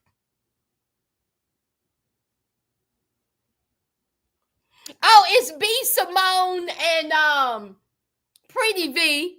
I love that clip. Honey with the boombox, the neighbors will hate me. Do you hear me, Janae? The neighbors would hate me.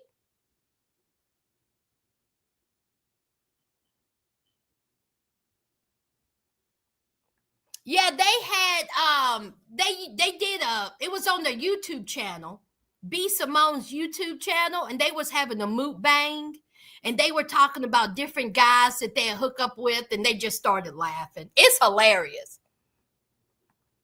So we have B2K, they performed, Bow Wow performed, Lil Wayne performed, Snoop Dogg came out, Glorilla, she performed. Glorilla is, listen, I'm not gonna take anything from Glorilla. I like Glorilla. I like her.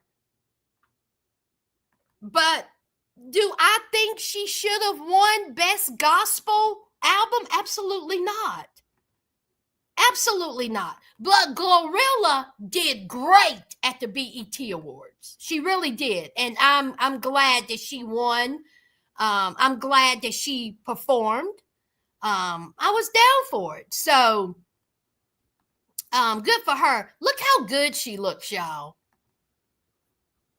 Look at her. She looks so good. She's so pretty.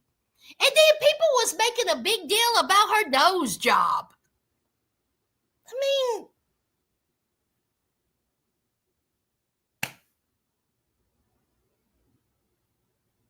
so,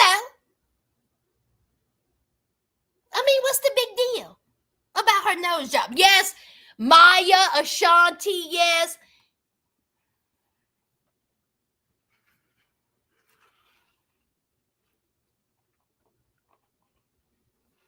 Did y'all see that video that's going around where Nelly was performing and it was in attendance 20 some people?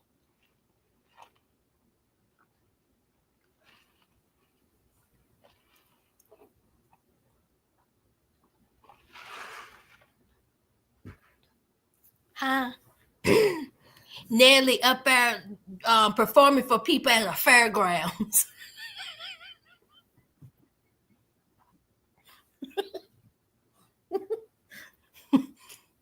Nelly up there performing at people at a rotary field. Nelly up there performing for people at the nursing home at Shady Pines. Nelly up there performing for people at the DFW club.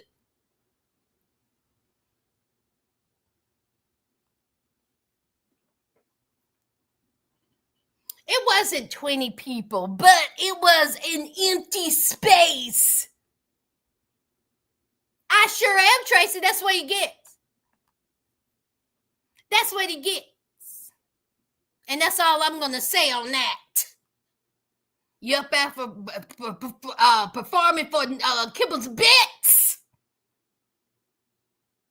Oh, well. Words matter. actions have consequences. That's all I'm saying. So you keep on performing in front of people, at the Rotary Club. Alexa, turn off the second light. Okay.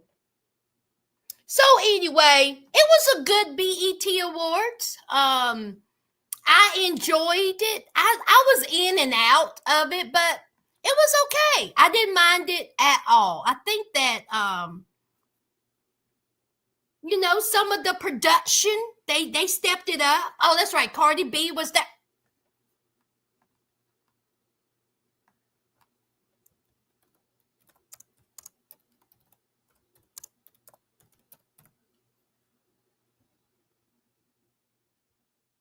Let me find it. Let me find a good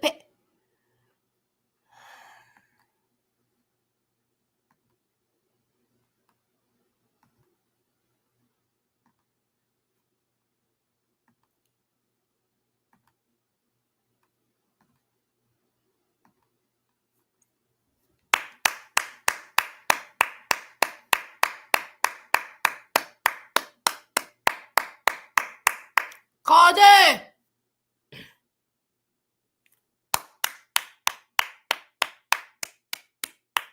I'm not mad at you, especially with that on your arm. Stefan did. Woo.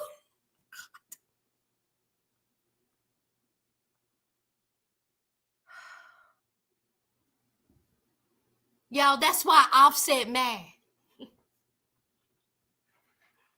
Y'all, that's why Offset mad, y'all.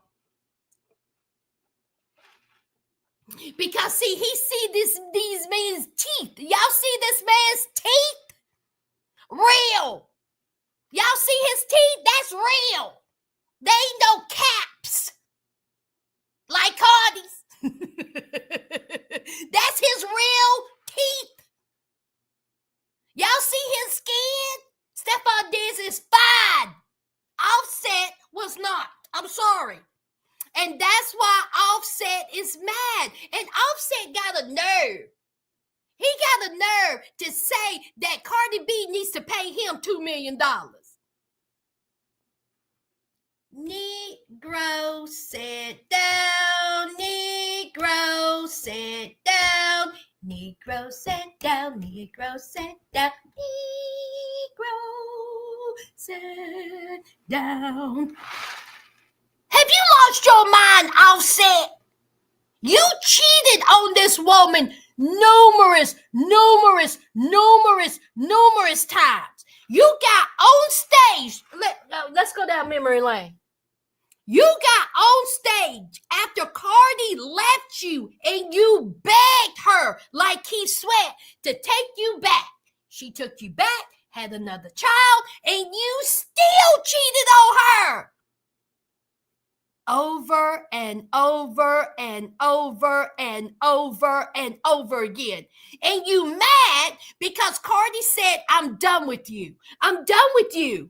I don't want to have nothing to do with you anymore. It's over. We got 3 children, beautiful children, and I'm done. I got Mr. Hershey bar beside me now with the good teeth. I don't want your crusty, dusty peen.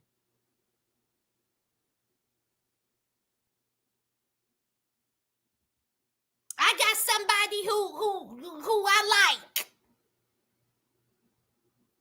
who look better than you, and you mad. You mad. Stay mad. Go to bed mad. Wake up mad.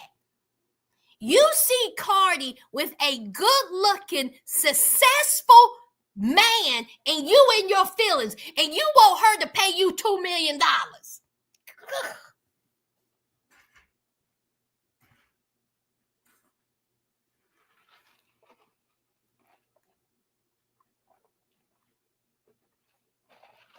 Sure did, Trina. Sure did. She went to jail. She got arrested for that.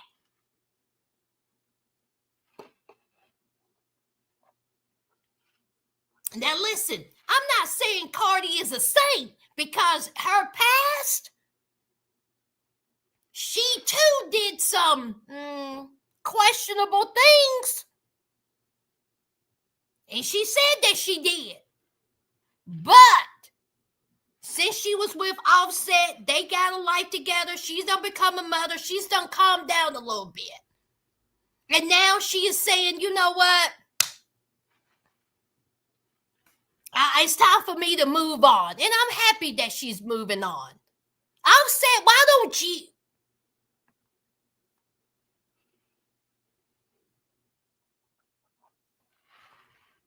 So I don't know how long her and Stefan Diggs are going to be together. They may break up next week.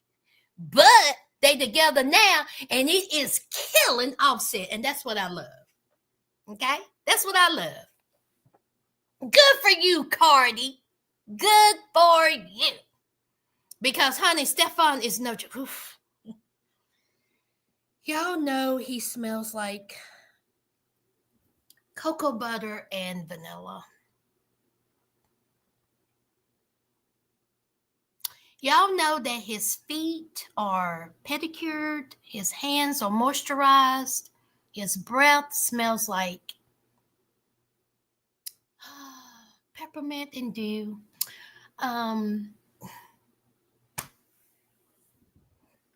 Is it so? Where do they make them? Just, I come across David Jimmy's. And they are the likes of Omarion's, his brother, Stephon Diggs walking around here. Woo!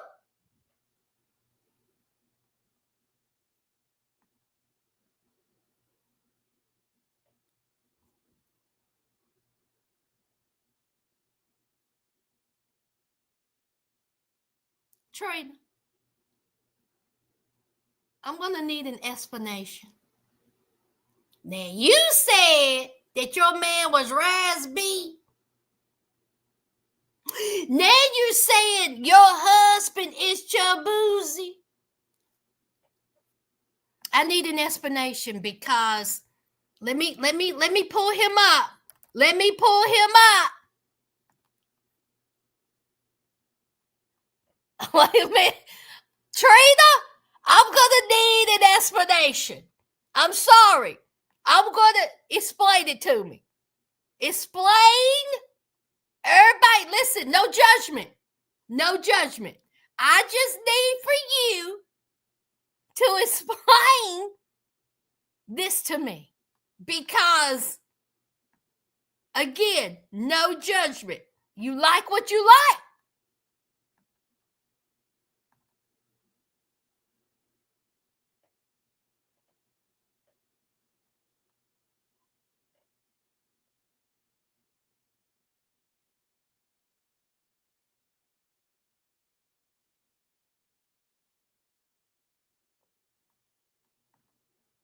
Who? Stefan cheating already?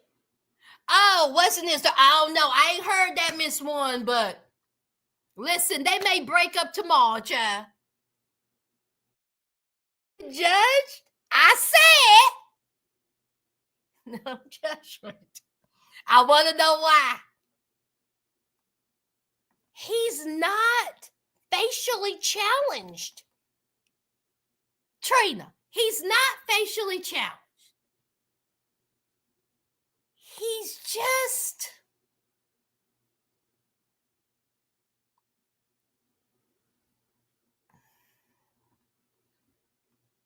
he's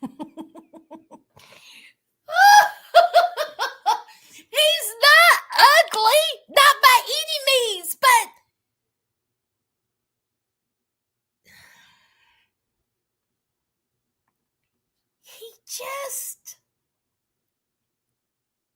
he's not ugly. He ain't my type, but if you like it, I love it. But it's something about him that just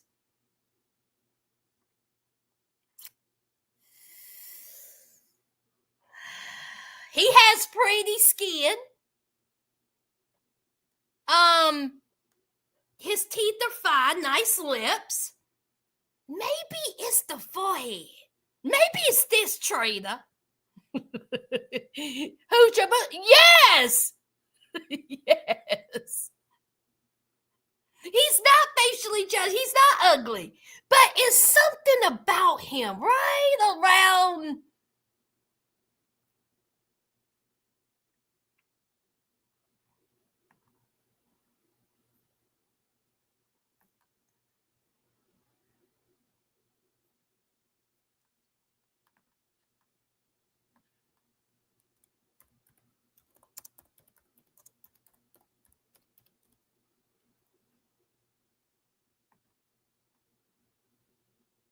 Where's he at? Hold on. Where is he?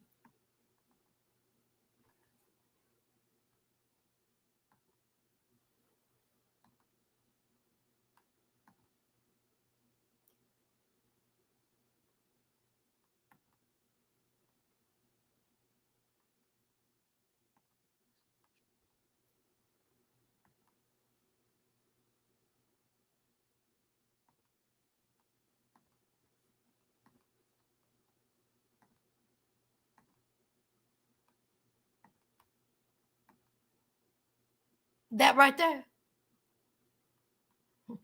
Mr. Tony Evans. Ooh.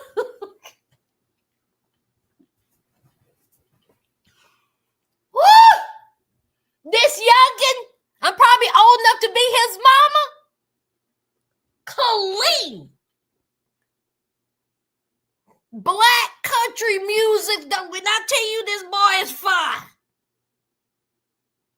And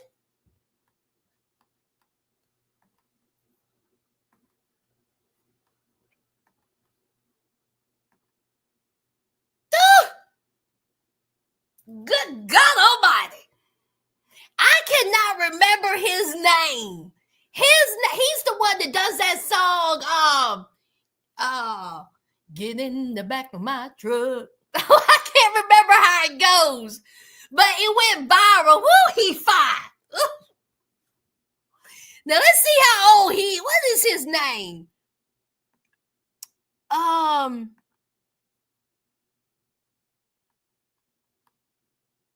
Is it Keith something?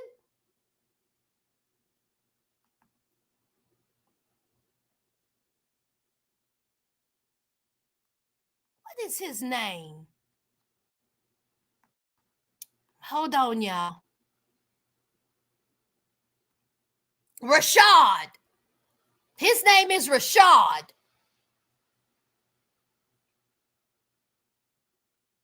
Bowling. Is that the song?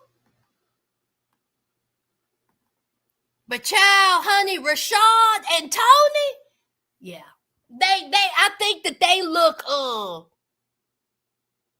they look a little bit better than Shabuzi.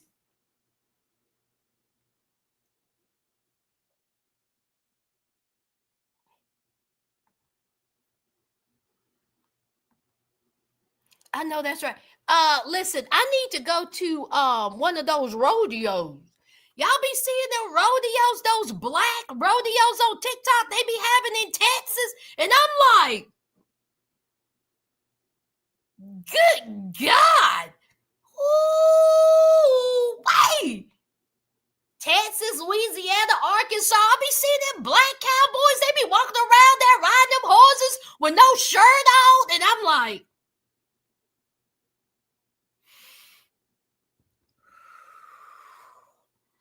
honey, they do not make them like that here in my neck of the woods, because if they did, every woman around here be fighting. Honey, I would lose my mind. And they be all glossing up, glistened up. Child. Let's move on, child. I'm over here talking about children. They old enough to be my sons. Look up Xavier. Look, I think I know who you talking about, but let's look him up because we ain't got nothing else to do.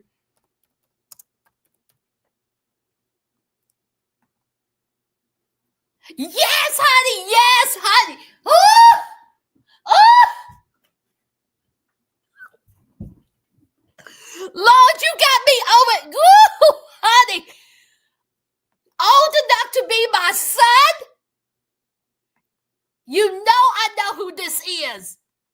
Oh my God, Trina. Country. I'm talking about eating hog maws country. Y'all, that is Xavier Legette with the Carolina Pat.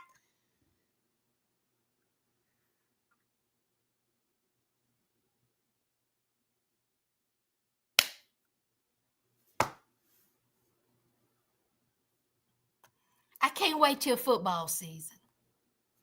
Y'all, Miami Dolphins is playing the Carolina Panthers October the 5th. Of course, I will be in attendance. And of course, I'm going to be cute. And of course, I'm going to try to get on the field just so I can see that. Now, of course, I'm in full support of my Dolphins. And of course, my Dolphins has plenty of fine men, but they don't have that. And I am going to be in the presence of Mr. Xavier. And the only thing I'm going to say is, give me bail money!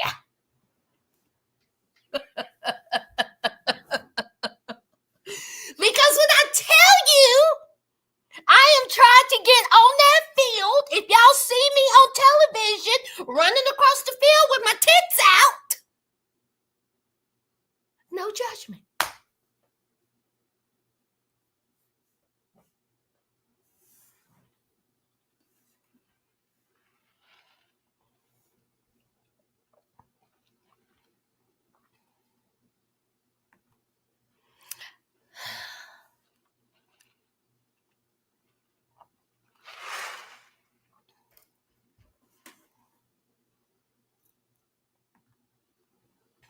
October, correct.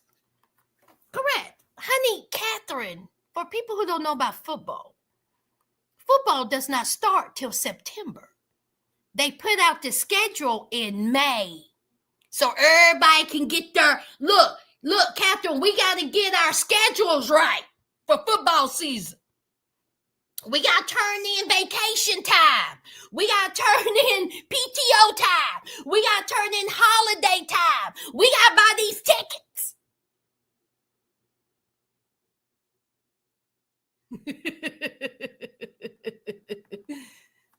We got to be on it.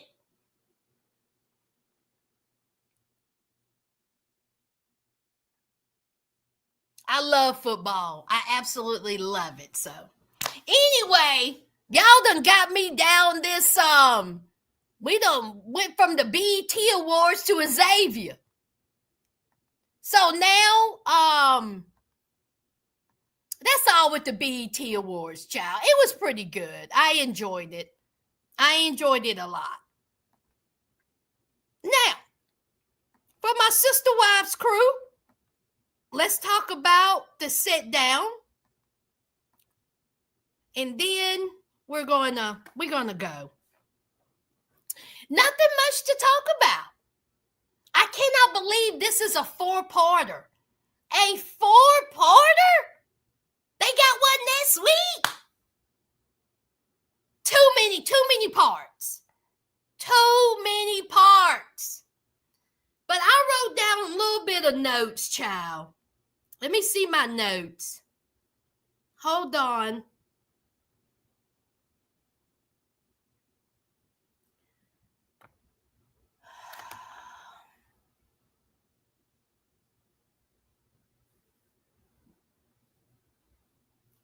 Let me see.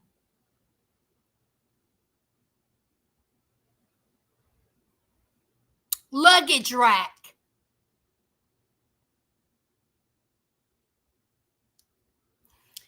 I never would have thought they would bring up a luggage rack to describe their disastrous of a marriage or marriages.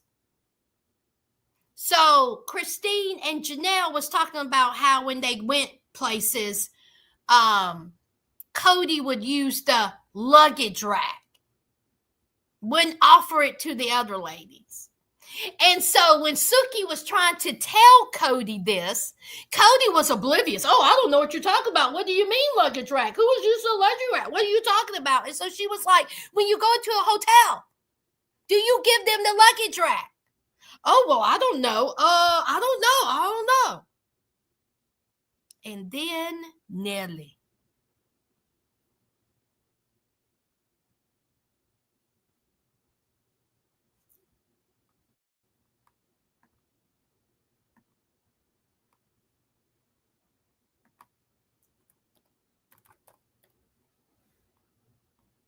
Oops. Oh, no. Did I put it under Nellie or did I put it under? Let me see. What is this one? Uh-oh. Ooh. Okay, that's the one with McKelty. Okay, hold on.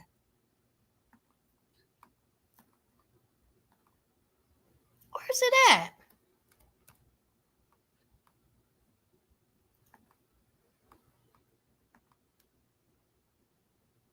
So, Nellie, aka Robin, Sookie says, when you are with Cody, do you get the luggage rack? And this insipid bitch says, yes, I do. I can't stand you. I cannot stand you. With a smirk on her face. Did y'all see her smirk? Oh, she knows exactly what she's doing. She knows exactly what she's doing. And she says, yes, I get the luggage rack. And so Sookie was like, oh, really? And so then she was like, it's really no big deal because, the luggage rack is there and I just set my stuff on it. That is not what they were trying to say. And you know what they was trying to say. They was trying to say that Cody was selfish and only thinks about himself and did not think about their needs or their feelings. But for you, Queen Bee, who he don't play, y'all remember, he doesn't play favorites. You get the luggage rack. That's what's been going on from jump. You get the luggage rack. And you was happy about it too.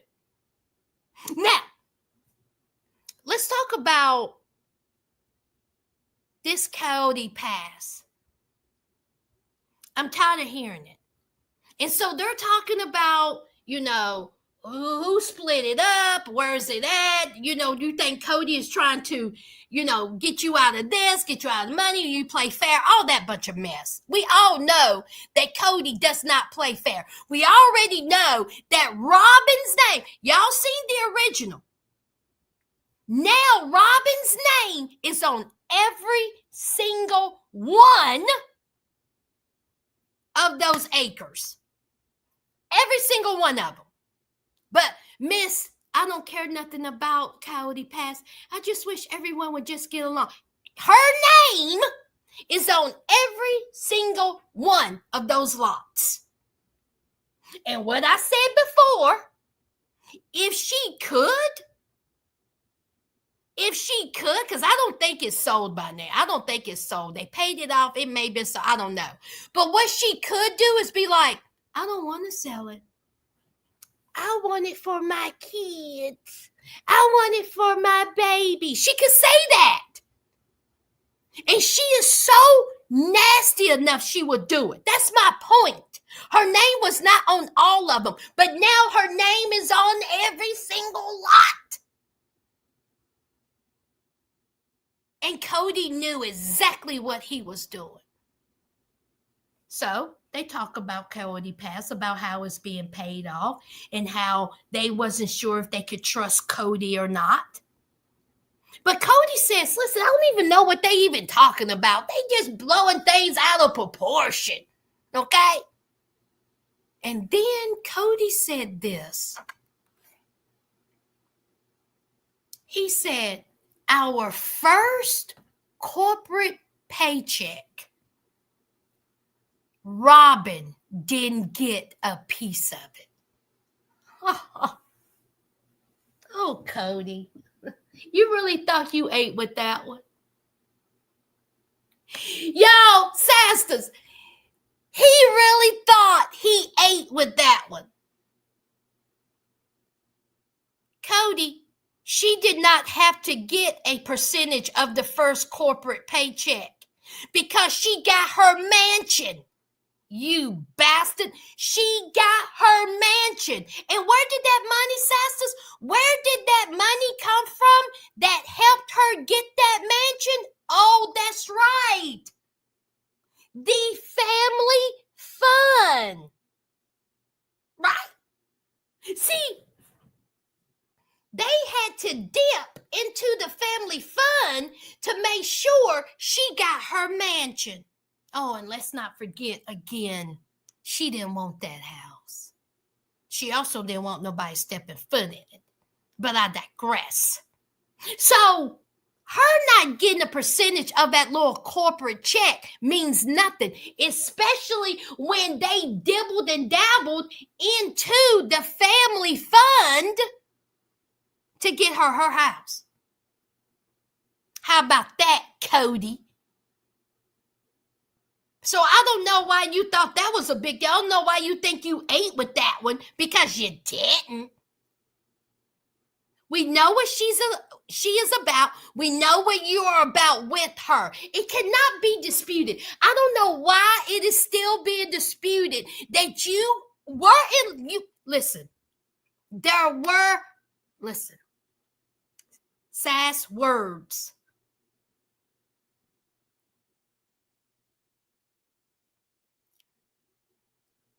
It cannot be disputed that Robin is your favorite. You have said that I didn't know love till I met Robin. When I laid eyes on Robin, it was the best thing ever. We know you treat Robin and her children different from your children and the other wives. The other wives have said it. The children have said it. Stop it. Stop this whole dialogue that is Christine and Janelle's problem with Robin, and you don't have nothing to do with it. Oh, they're just picking on Robin. It is tired. It is sad. It is beaten to death. We know your relationship with Robin. He is such a liar. And he take us for fools, Sasses. He take us for idiots. And you know, he always gets so defensive. Suki, just like last week talking about, you know, oh, you ain't going to challenge me. I'm going to challenge you. All that bunch of crap. Suki can literally ask him, what's Robin's favorite oatmeal? Do Robin eat oatmeal? This is Cody. I don't want to talk about Robin and her breakfast habits, her breakfast eating. Everything he makes has to be on the defensive when it comes to Nelly. Everything. Gonna make sure that Robin comes out with the positive light.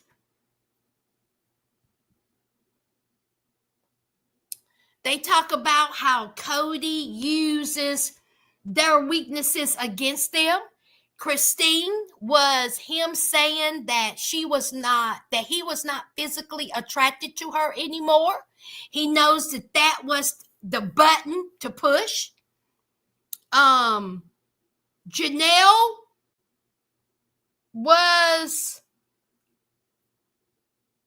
what was Janelle, y'all? Was Janelle's the finances, or no, it wasn't finances. It was PDA. Was that it? Well, anyway, he uses their insecurities against them. He knows what buttons to push, and he pushed them. But of course, when they called him out on it, I didn't do that. I didn't. That wasn't me. I didn't. What are y'all talking about? He always had to make it that Janelle, Christine, and Mary make all this stuff up in their head. And they were talking about PDA. And they were talking about how different wives liked the PDA. Like Christine liked it. Janelle, not so much. Mary, I don't even think she got it. But Robin, he wanted the PDA with Robin, but Robin is so shy and so meek, and she didn't want that. But Christine is all about the PDA because her and David, daggone nail, they needed a room. But they said that they could not have that type of PDA around each other because the other wives would feel some type of way. You know, we've already know that Cody did not, kiss or do anything affectionate with Robin around Mary because it would make Mary feel bad. Did somebody kick them out? Janelle called him a narcissist. Yeah, there it is. Janelle finances, Christine romance, and Mary sentimental. Thank you, Wendy. That part where he said Cody and Robin being affectionate got them kicked out of the family gathering. They refused to there. It is. I was going to get to that, Megan. Thank you. I'm going to leave up your comment because I will forget. So he was just talking about, how he could not show, his true feelings or affection towards Robin because the other ladies would be upset and the other ladies would be jealous. Again, this goes back to where the other lady said that there was favoritism. There's favoritism, and it was. Cody, I don't care how you try to narrate how you treated these women. You treated these women badly. Okay, and you was a failure as a husband. When you look at your wife of 30 years, the mother of your 6, 7 children, Christine, and you look at her and say, I am not attracted to you anymore. And when she tells you to get out because that hurt my feelings, you look at her and then you try to gaslight her into feeling bad. God, you're a piece of shit.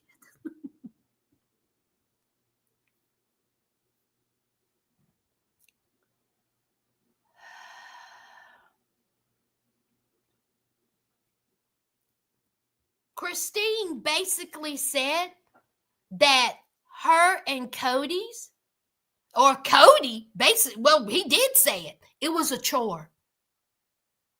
Cody and Christine's sex life was a chore. And so Christine said, well, hey, if you only seen somebody 5 times out of the year, that was either him, Janelle, or Christine said that. Of course it was. I mean, there was no love there. And do you want to know why the love wasn't there? This right here. Nelly. That right there. And I will die on that hill.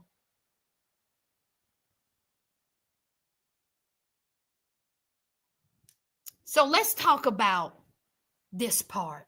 The part where he said Cody and Robin being affectionate got them kicked out of a family gathering, then refused to answer the question. Thank you, Megan. Sookie looked at him confused like I was. And Sookie looked at him and said, what are you talking about? And he says, ain't gonna talk about it. And so Sookie says, so wait a minute. What gathering? What are you saying? Which would be a normal reaction because why are you bringing this up? You were talking about affection towards the other women and how the other women felt. No one told you to bring out some type of tension that happened at some gathering. You could have kept that in the vault. But since your mouth got to running, string bean hair, why don't you tell it? So Sookie was like, okay, well, what happened? Then Cody gets on the defensive yet again. And he's trying to control the narrative. He's trying to control this interview. He's trying to intimidate Sookie. You failed, by the way. And he was like, I'm not going to talk about it. And that's all I'm going to say. I don't want to bring it up. I don't want to bring it up. Just like when he was talking about Mary. When he was saying that about Mary having some type of breakdown, and one night she did this, and one night he didn't know if she was going to do this, and just like Janelle said, what is he talking about? Is he trying to say that Mary's some type of psychotic killer?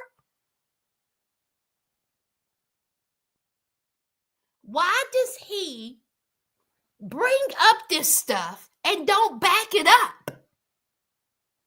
Because the way he was talking about Mary, he made it seem like either Mary tried to harm herself or she was going to harm somebody. And now this kicked out of a gathering. And you know what, Megan? Was it the funeral or was it that wedding?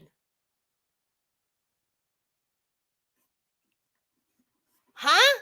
Which one was it?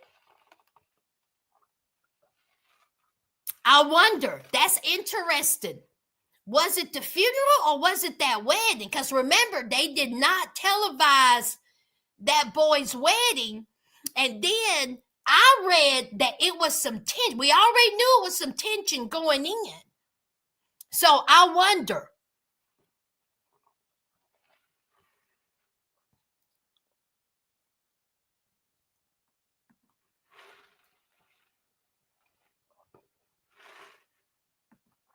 That's true. They agreed not to talk about. Yeah. But Wendy, isn't it something that nobody talked about that wedding? Nobody. Which I understand they didn't want the wedding filmed because that boy's wedding, I don't even think they don't even show him on the show no more.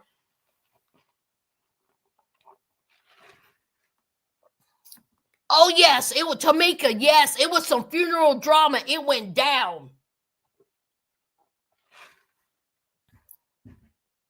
But, again, nobody is really saying. It probably was a funeral because isn't that a legend when McKelty fell out with Cody and Robbie? Yes. Yep. Mm-hmm. Yep. And apparently a whole lot went down at that funeral that no one really wants to talk about. So it may have been the gathering. I mean, it may be the funeral that he was talking about that all the drama went down. He can't be affectionate. And then let's talk about that. Let's talk about that. Where is it? The family kicked out. Robin being affectionate got them kicked out of a family gathering. Then refused to answer a question. Probably their funeral. Why are you being so affectionate at the funeral? Huh, Nelly? Sasters? Why would she even be so affectionate at the funeral of where their brother and son unalived himself? Why are you being so affectionate that you had to bounce? You see what I'm saying about her? Miss, I'm too shy. I hold hands and I kiss, but I'm not gonna run my tongue down your throat because I'm just this innocent sweet wife and mother. Lies on top of lies. Why are you so affectionate at a funeral that you had to take your feet to the street? You hussy!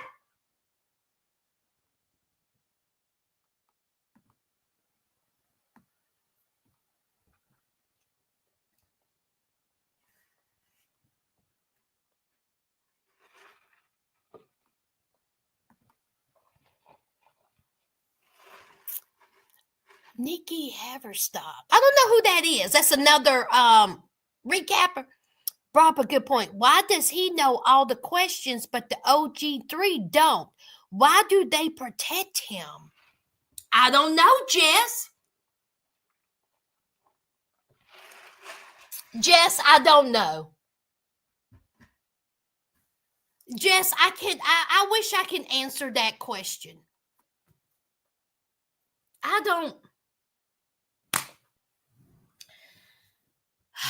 don't know.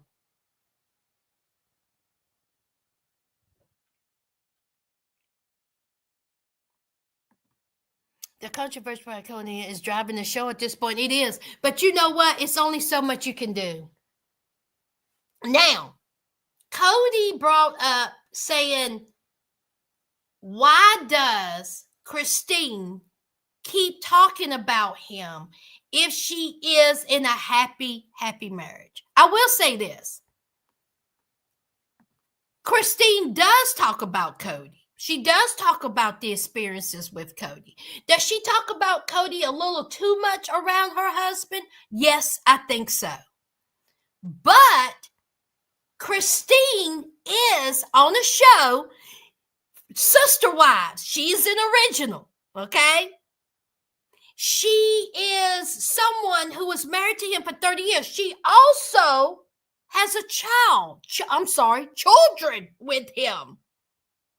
So yes, she is going to bring up certain aspects of her past dealings with Cody when dealing with things with David, just like camping, just like cleaning out the garage, just like packing. She was trying to give an example, Cody, of how David is much different than you, of how David, when they go camping, David don't worry about her looks. David would help her cook. David would help her clean. You, Cody, was too busy worried about if Nellie got her 1885 curls intact. You bastard! That is the point she was trying to make. But of course, you had to see it as, why does she keep talking about me? See, it always comes back to me. She's still on the show, you ingrate.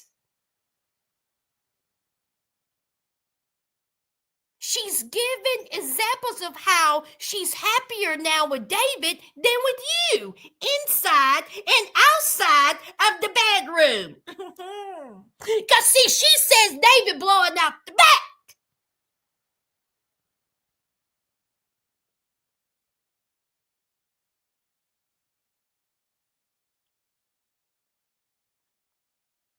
Okay.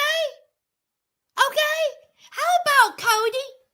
If I was Christine, honey, I would run you through the coals. What about that child support? Jess, what about the child support? Megan, what about the child support? Tamika, won't you bring up the child support? Oh, Wendy, won't you bring up the child support, Cody? Oh, Miss One, won't he bring up the child support? See, he ain't bringing that up. See, Christine is better than me. Because, see, I would bring up the child support. Janelle is better than me. Because, see, I would bring up Savannah. See, Janelle is better than me. Because, see, I would bring up my grandbabies and how you haven't met them. You're sitting on television with the arrogance that you have. And you have the audacity to talk about how Christine always brings you up when you have yet to meet or possibly met, probably at the funeral was the first time, your grandchildren. The nerve.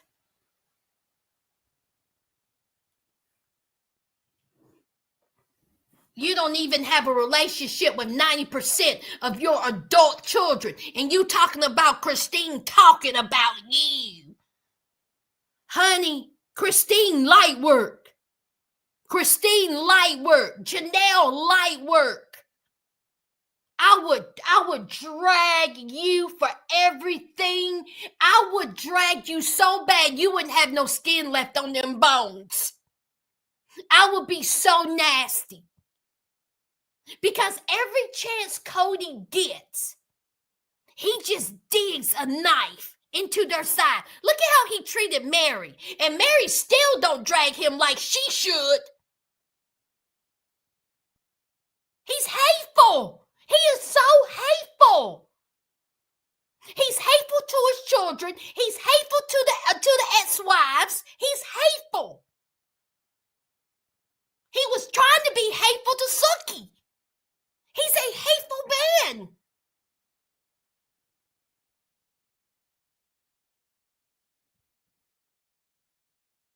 And yes, Janelle called him a narcissist. Y'all clock that? Somebody said it in the comments. Janelle called him a narcissist. And so Sookie, honey, that eyebrows raised. And that eyebrow said, are you calling him a narcissist? And Janelle said, now listen, okay, I am not a psychologist. I am not a psychiatrist.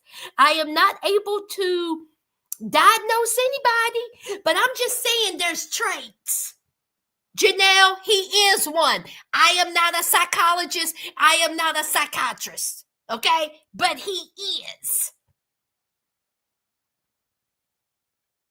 And you know what you said was right. Don't try to backpedal. You was right. And he's mean. And his honor, he is so nasty. He is so nasty. And why bring up that whole thing about being affectionate and had to be, they was kicked out? Why even bring that up? And if I was Sookie, I would have said, why bring it up then? Cheeto head, why bring it up? You always bring up stuff and then you don't finish it. Then you try to be the victim. Because y'all notice he was the victim in that. Him and Nellie was the victim, of course, because Nellie was showing affection. And so they had to leave. Oh, it's their fault. They kicked us out. I don't want to talk about it.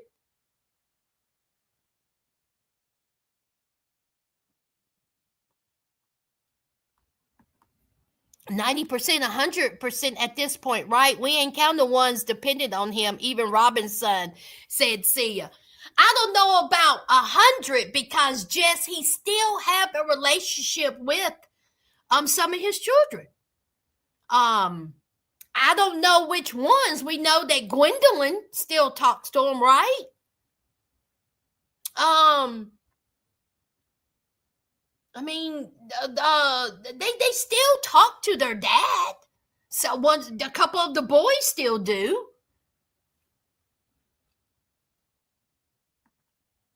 For Mary to say that he told her he was going to be cruel for 20 years and she still comes for him to this day. Wendy, I have went into nauseum talking about Mary and how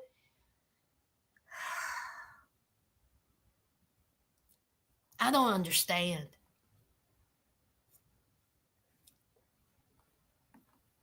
Nellie knows she was obsessed with Christine because she was the heart of the family. Miss One, I agree. Christine has let it be known that she had been jealous of the other sister wives. Christine has said that out her mouth. She was jealous of him, spending some time at their houses. She was jealous of, the affection or, him paying more of attention to others. She has admitted that. She really has. But Robin, when she came into, and again, y'all, I will down this hill. When Robin came into this family, in my opinion, Robin knew exactly what she needed to do. That's just my opinion.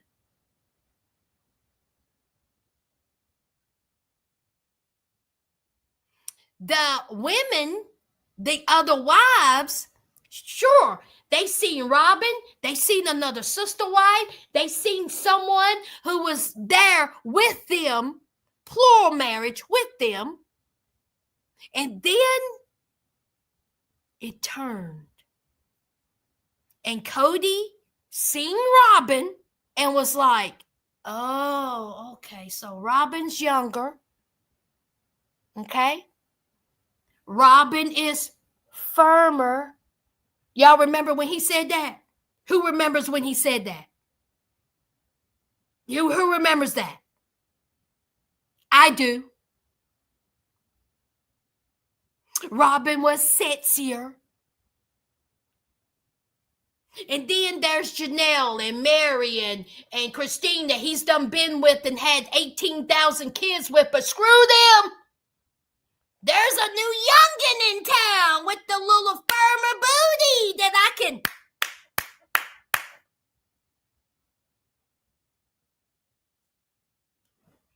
Yeah, I remember. And so Robin was like, ding, ding, dong, ding, ding, ding, ding, ding, dong. Let me just sit over here and be the innocent one, be the quiet one. Let them take the reign. I'll pop out a couple of kids. And then let's see how it all goes on.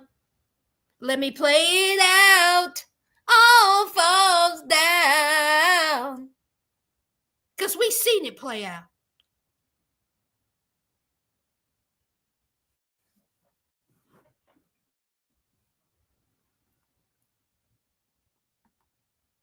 That's how she got Uncle Daddy. Her bio dad was taken out of her life and replaced. She seems fine with it. Oh, Catherine. Oh, yes, ma'am. Oh, yes, ma'am. Oh, yeah. Oh, yes. Her mom taught her step by step what to do because she did it with her kids and husband. Ding, ding, dong. Ding, ding, ding, ding, ding, dong. Ding, ding, dong. Cody had the nerve to say Mary's friend Jen was jealous of Nellie.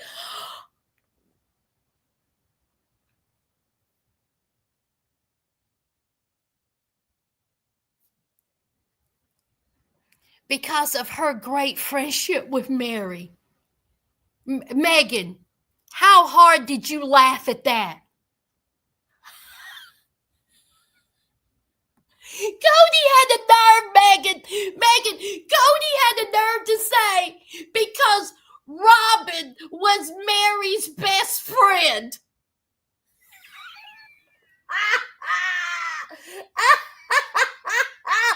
Mary was Robin's best friend. How about my husband's Jackie? Cody is in a world of delusion. Suki sat there and said Mary's friends was fantastic.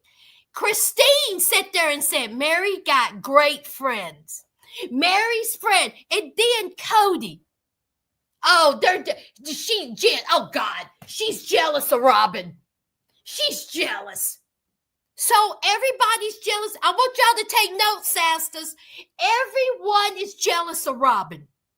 The ex-wives, the children, the people at the church, the people at the grocery store, the people at the post office, the production crew, the directors, the people in catering, the nanny, the doctors, the lawyers, the accountants, the real estate agents.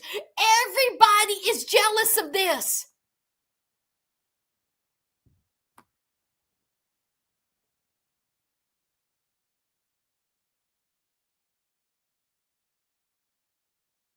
A world of delusion.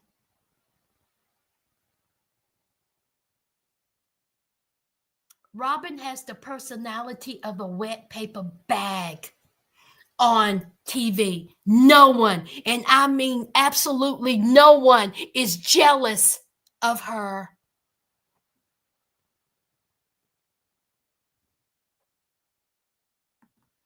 Yes, Gwen was the one with. Yes, he was. Yes, she did. Sorry.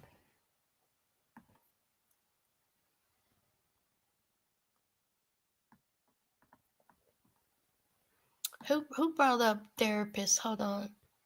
Cruelty is important. Cruelty is a sport for him. The amount of therapy everyone needs in that family. Jess, you know what? His son went to therapy. Sons. He didn't want to have no parts. Several of the women talk about, going to therapy and counseling. Him and Mary went to marriage counseling. And what happened with that?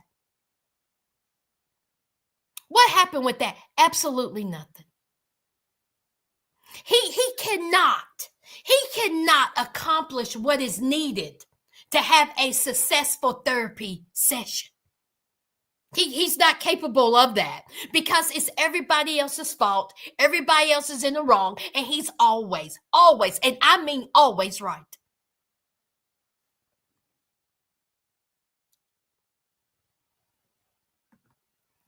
Come on now, she's a diesel jeans model whose legs are so long they can only get in pants over there. Exactly, she wishes.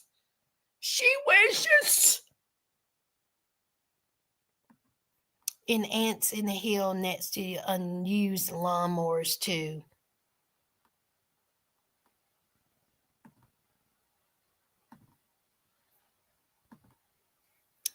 That fake fan shit. Right.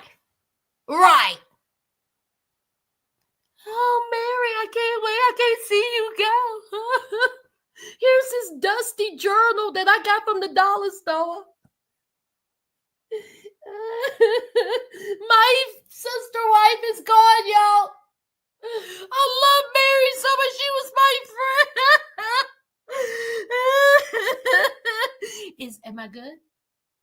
Did you get it? Did you get? Okay. Do I need? Oh, okay. I'm good. All right. Let me call my daughter and see what she wants for supper.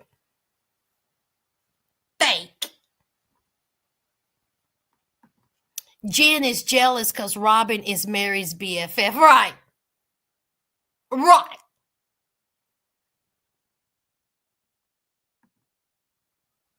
Golden goods? Yes. And what I don't understand is why don't people see it? Golden goods. Am I the delusional one? Am I reading more into it than what it is? But why don't some people, now majority of the people see it, but golden goods, some people is like, Nellie wouldn't do that. Nellie is not the mastermind. First of all, it ain't too, it don't take that much. That will pull this off.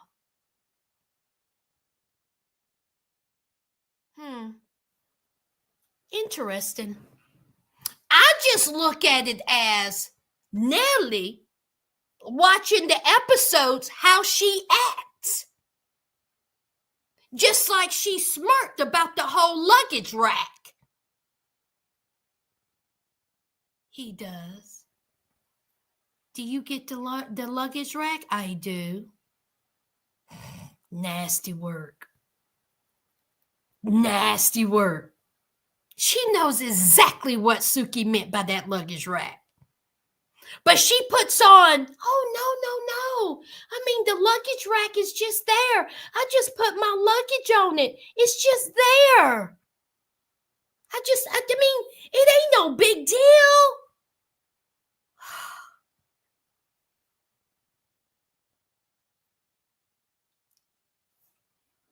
They deserve each other.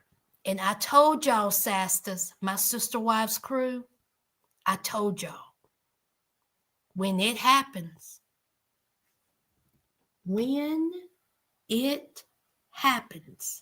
because it's going to happen. I don't care if it's 10 years from now, 15 years from now, all of us is 85 years old.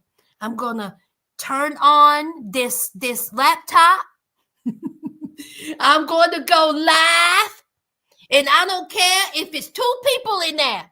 Wendy, Jess, Tamika, Golden, who else? Yuli, who else? Miss One. And I'm going to go live, and I'm going to say, told you so. Because not a chance in Hades that that's going to work. I'm telling you, not a chance. Cody, you don't want to talk about what went down at the little gathering and y'all had to leave? Why don't you talk about what went down when you and Robin had that little conversation and things got heated?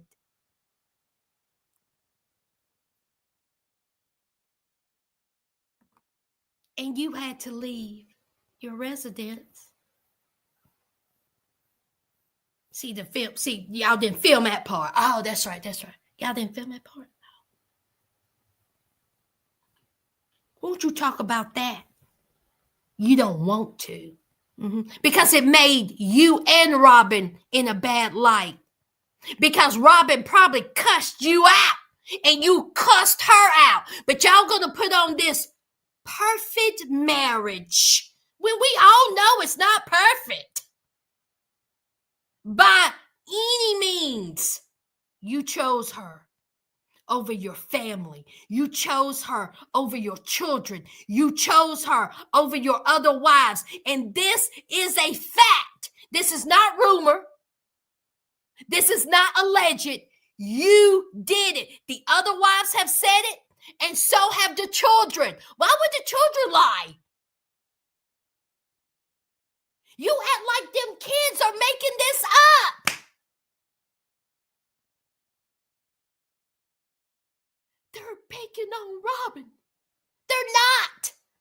They were trying to get you to understand how they felt. God, he makes me sick. And then his son.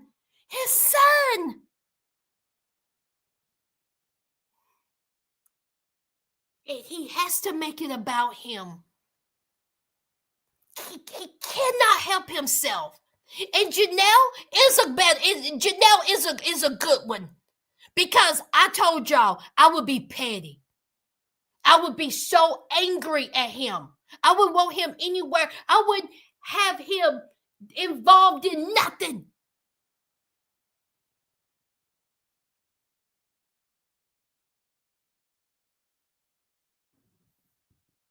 Making that whole show, putting on a show. Oh, what I could have did. And you still have not made up with the majority of your children. It was fake. He's fake. He's a liar. Just like that whole thing with Mary. He's up there crying. And Mary comes talking about, oh, so confused. Shut up, Mary. It was a front. It was for television. I didn't buy none of it. He told you he didn't even love you. But now all of a sudden he's crying snot flies. Get out of here.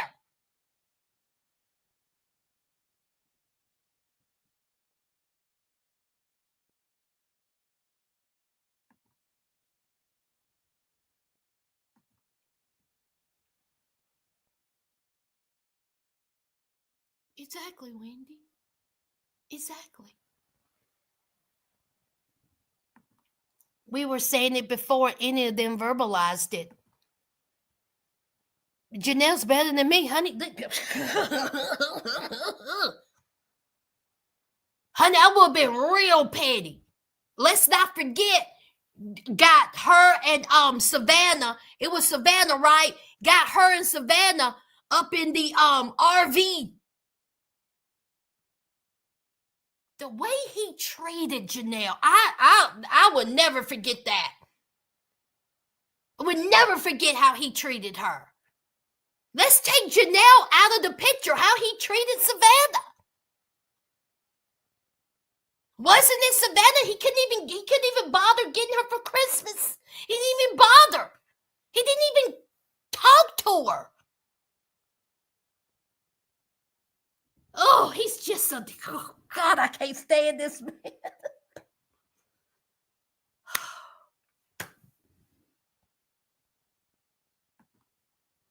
Didn't want to step foot into it, Wendy. It wasn't good enough. It didn't have enough room.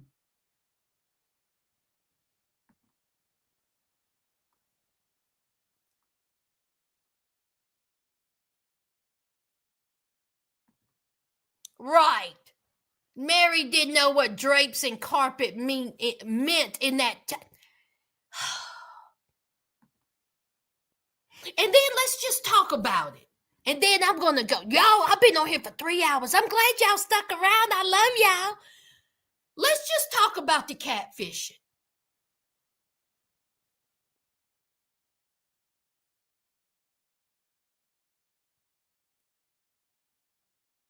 Mary is sitting there making excuses about her catfishing.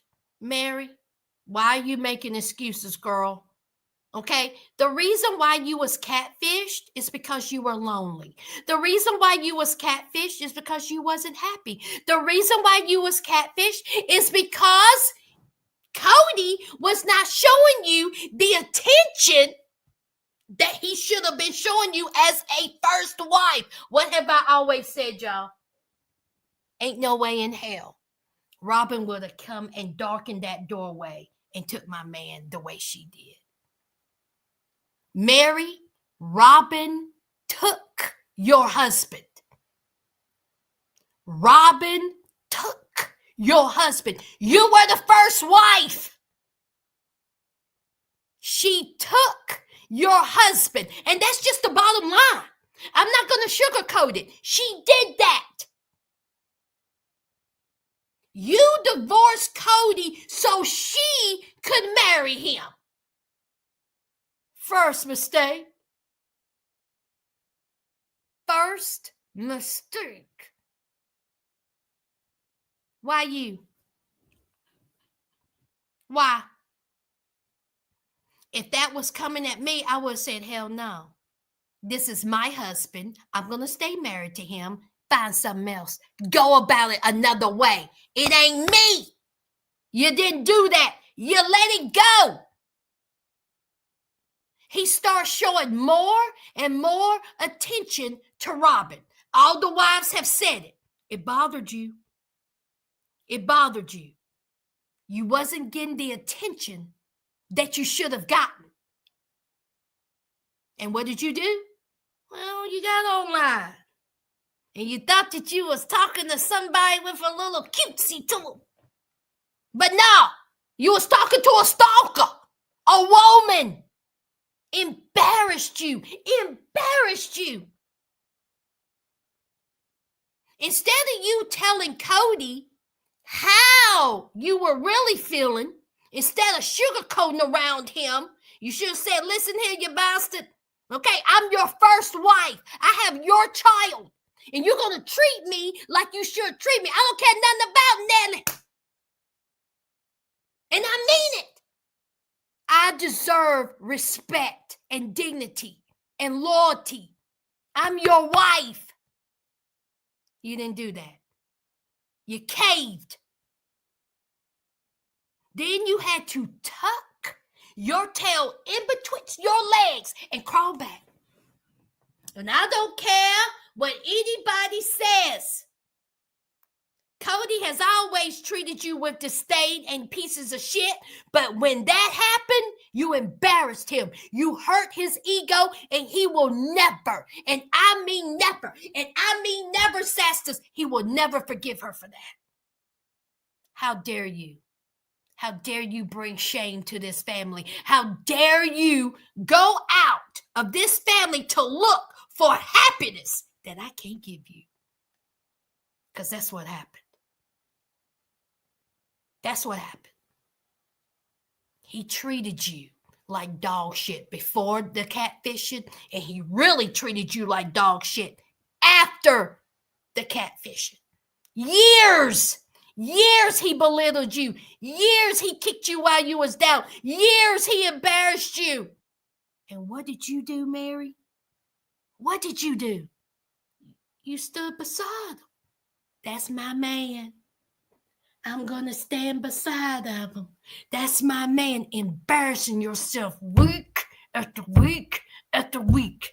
And then that sit down happened. And I cussed you from one end of this room to another. Sassers, y'all was here for it. You hitched your cart to the wrong horse. So you sitting up there still making excuses about the whole catfishing, instead of you saying he was a piece of, he's the reason. We all know it.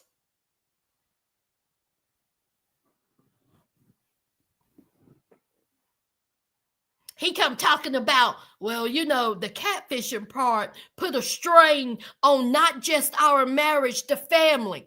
Oh!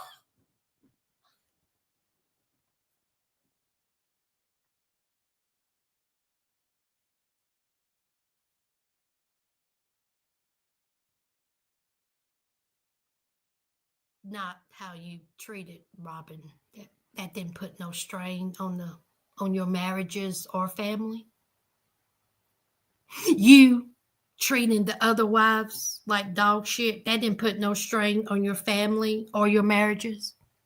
You pitting one wife against the other didn't put no strain on your family marriages. You, and it came out your mouth, the gossiper that you are, would go from one wife to the other wife telling the other wife what the other wife said. Sastus, that didn't put no strain on his family or marriage. I just wish Mary would have the balls. Seriously. I just wish she would have the balls and say, you bastard ruined my life.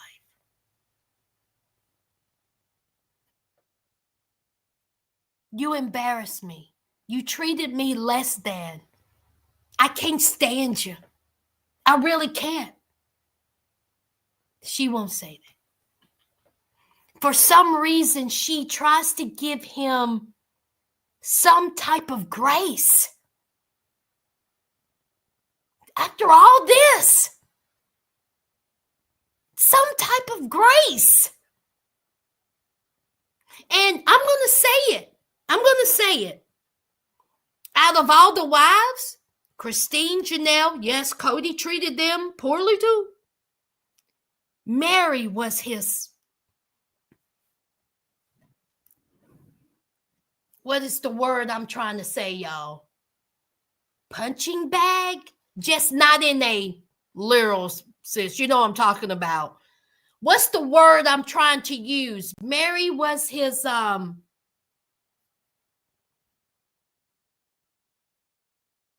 guess punching bag. But y'all know what I mean. What's the word y'all I'm trying to say to describe how he treated Mary? Other than poorly, we know that, but it's on the edge of my tongue. How he treated her. Yes! That's it, Megan. Scapegoat. Yes, yes, yes.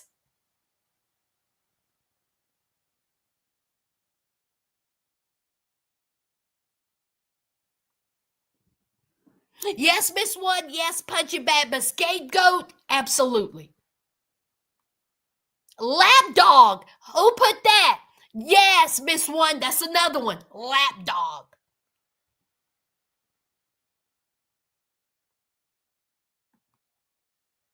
Cody pushes people to catch a case. Let me tell you, he sure does.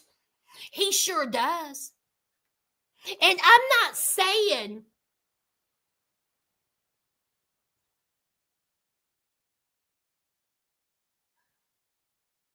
I'm not putting everything.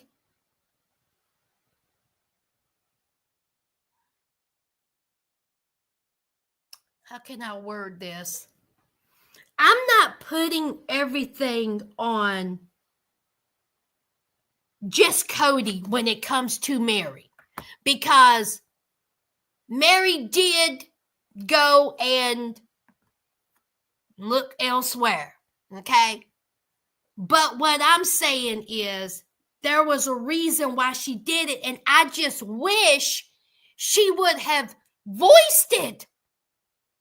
Yo, she has yet to voice it. Oh, yeah, she got rid of him. Yeah, she went through abandonment. Yeah, but it's like something inside of me. She always shows him some form of grace. It's just aggravating. It's like, why? He has said he never loved you.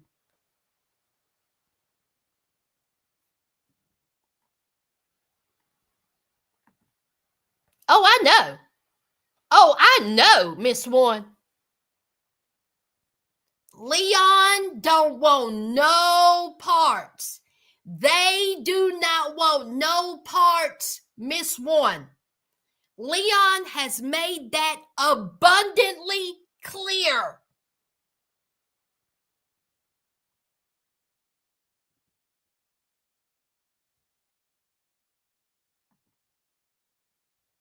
Lapdog is why he designed the Loyal Faithful necklace for her. Right. Target. Good one, Jess. I can see, yeah. I can see it. But you know, the vitriol that he has towards all his wives, you know, the most vitriol that he does have towards Christine. Scapegoat Mary. Target Mary. Vitriol Christine. You want to know why? Why, y'all? Why does he have such malice when he talks about Christine? Christine this, Christine that. Christine needs to mind her own business. Christine needs to work. Why? Why? You want to know why? In my opinion, it's because Christine runs her mouth. And how dare she? Because Christine runs her mouth, and he can't have that. Janelle don't say too much. Janelle did call him a narcissist, and she backtracked. But Janelle don't really say too much. It's Christine that has a lot to say. And he don't like it. Just like he didn't like it when Gabriel and Garrison confronted him. He didn't like it. He doesn't like it. He doesn't like when a woman or his children, his ex-wives, any of them, give him any type of constructive criticism or criticize him as a father, as a husband. He don't like it, and he is going to push back every single time. He is not a decent man. He is not an honorable man. He just isn't. And I don't get how he just, look at how he talked to Suki. Look at how he talked to her. He really thought he was intimidating Suki. Honey, Suki shut him down. He come talking about, I'll shut it down. Yeah, that's what he said, Sasters. He said, I'll shut it down. I'll shut this down. I'll shut it down. And Suki crossed her legs and she said, you ain't shutting nothing down. Did y'all see his face? Who does he think he is? I wanted Suki to look at him and say, listen, I ain't one of your wives. I ain't Nelly. Okay, you chose to come here for this sit down. I'm going to do my interviewing style. I'm going to ask you questions, and you son of a bitch, you're going to answer.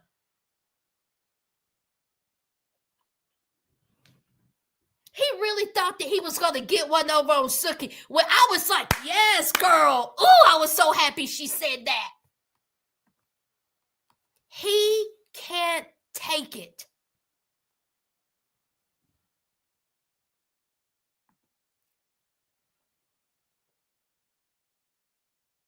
I pray Jen keeps her grounded. Mm-hmm. Because how dare she open the gates? Absolutely, Laquita. How dare any woman, how dare any of them question the King Cody?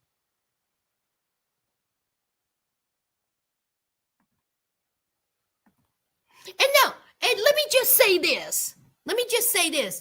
Have Janelle been perfect? Absolutely not. Have Christine been perfect? Absolutely not. Have Mary been perfect? Absolutely not. Have Robin been perfect? Well, we know that. We know the answer to that.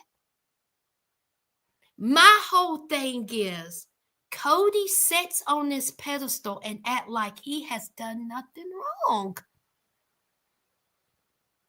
He has, I just, and he will always think that. He will always think, I haven't done anything wrong. It's all them. Even when it comes to your children. Oh, God. Sure did. Absolutely. That's it. Boom. She left with her dignity and she left them first. Yep. Mm-hmm. And she says, I don't want you in and out my bedroom. Go to the garage. But of course, see, that's Christine's fault for ruining the family. Not him saying, I'm no longer attracted to you.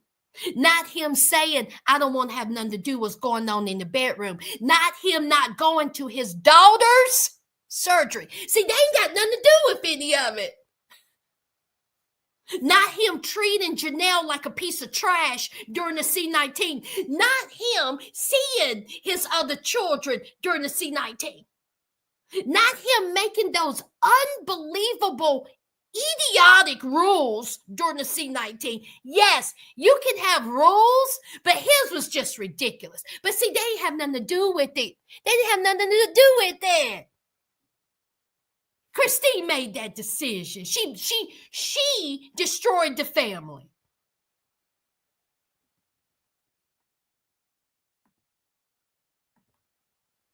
Oh. Y'all see how Cody gets me hype? Oh, he gets on my nerves. Compared to Cody, they are beacons of virtue. Shows how he's been able to shut it down every other year. Every other year.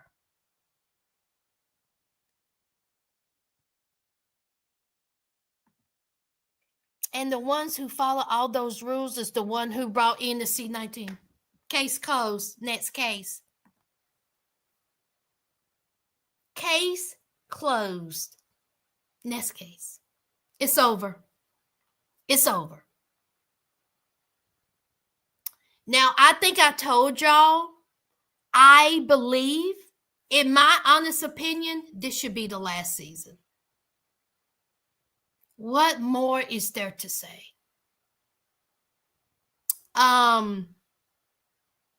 This has run its course. There's nothing else to be said. There's nothing else to be done. You know, the sister wives are gone. It's just a wife. There's nothing more to talk about. It's been what, 19 seasons? 17, 18, 19 seasons? It's done. It's done, y'all. It's over. Need to move on.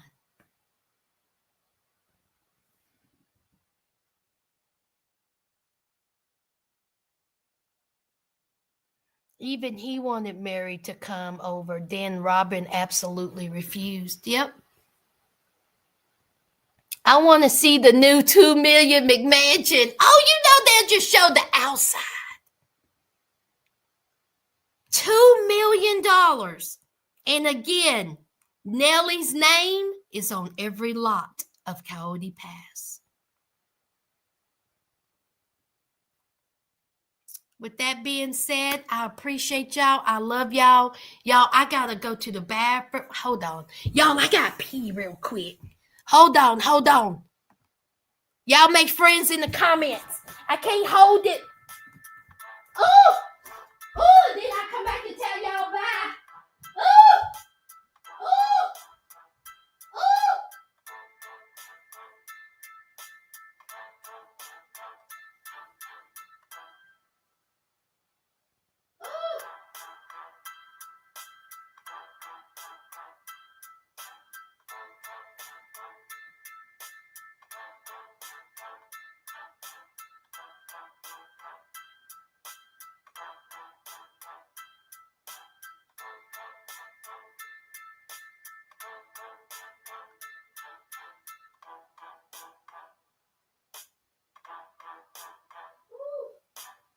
Oh, Lord.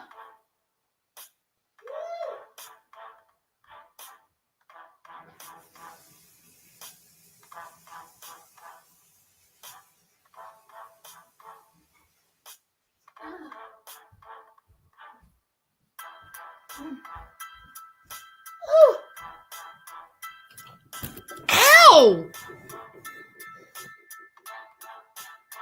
Huh. Whew.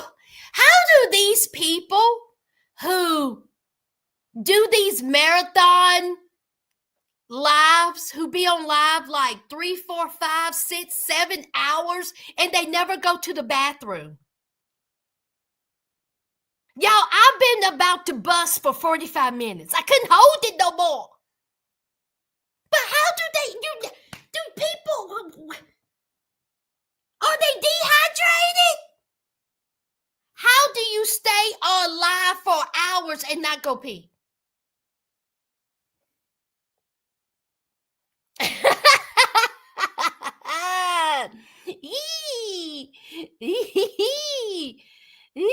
They dehydrated. Exactly, Tamika.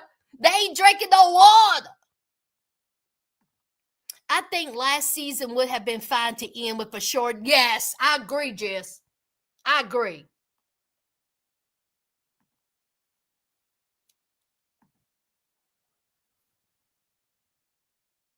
I've seen the inside. Oh yeah, I did too. It's a beautiful home.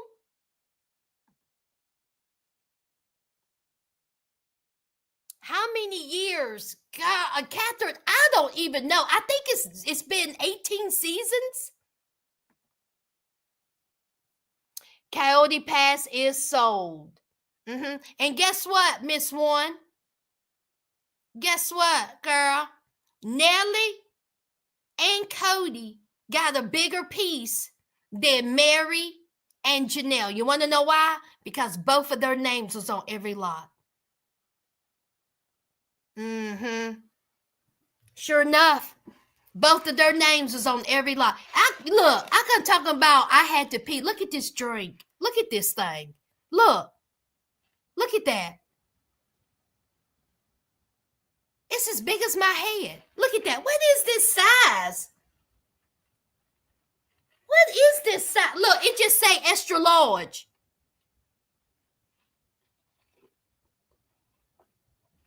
Unsweetened tea. I'm surprised I ain't have to go earlier.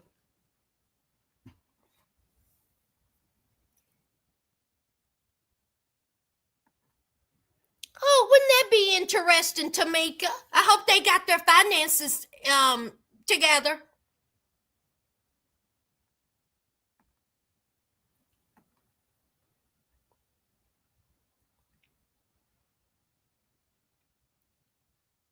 Boom. Same age as Truly.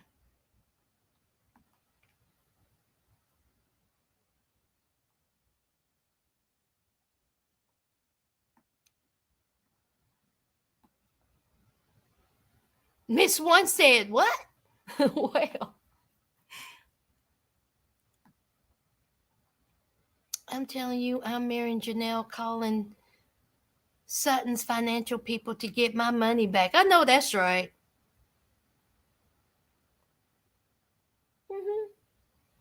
He gonna find some more wives to work with him and Nellie. Wouldn't that be something, Laquita?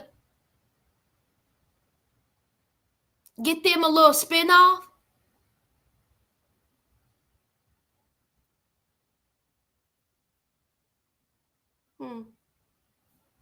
I wouldn't be watching it.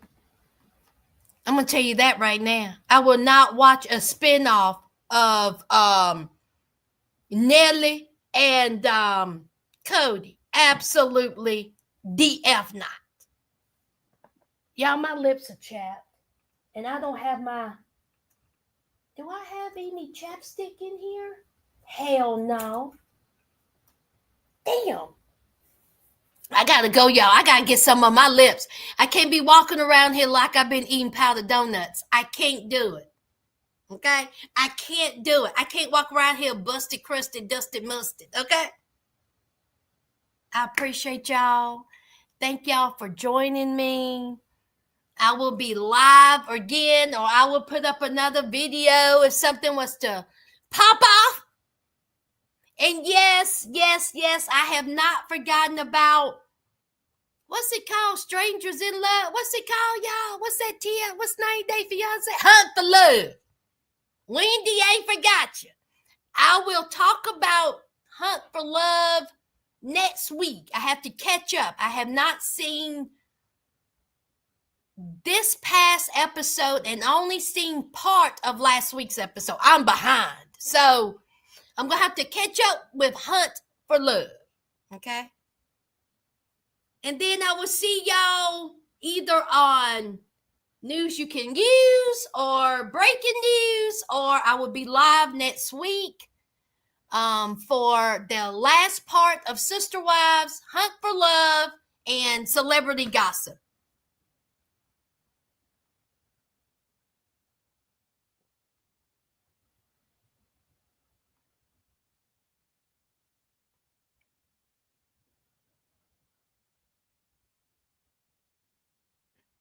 Oh, okay, Jess.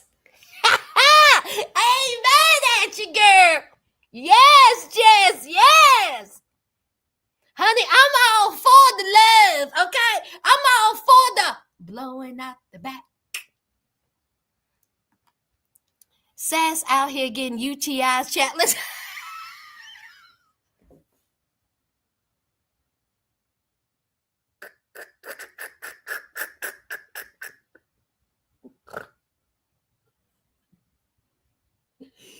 Child, Megan, honey, bladder working in overtime, child. Messing with y'all. You welcome, y'all. Good night, good morning, or whatever it is, a queen or child. I appreciate y'all. I love y'all. And I will be talking to y'all later. Y'all a mess. A mess. A mess, y'all are.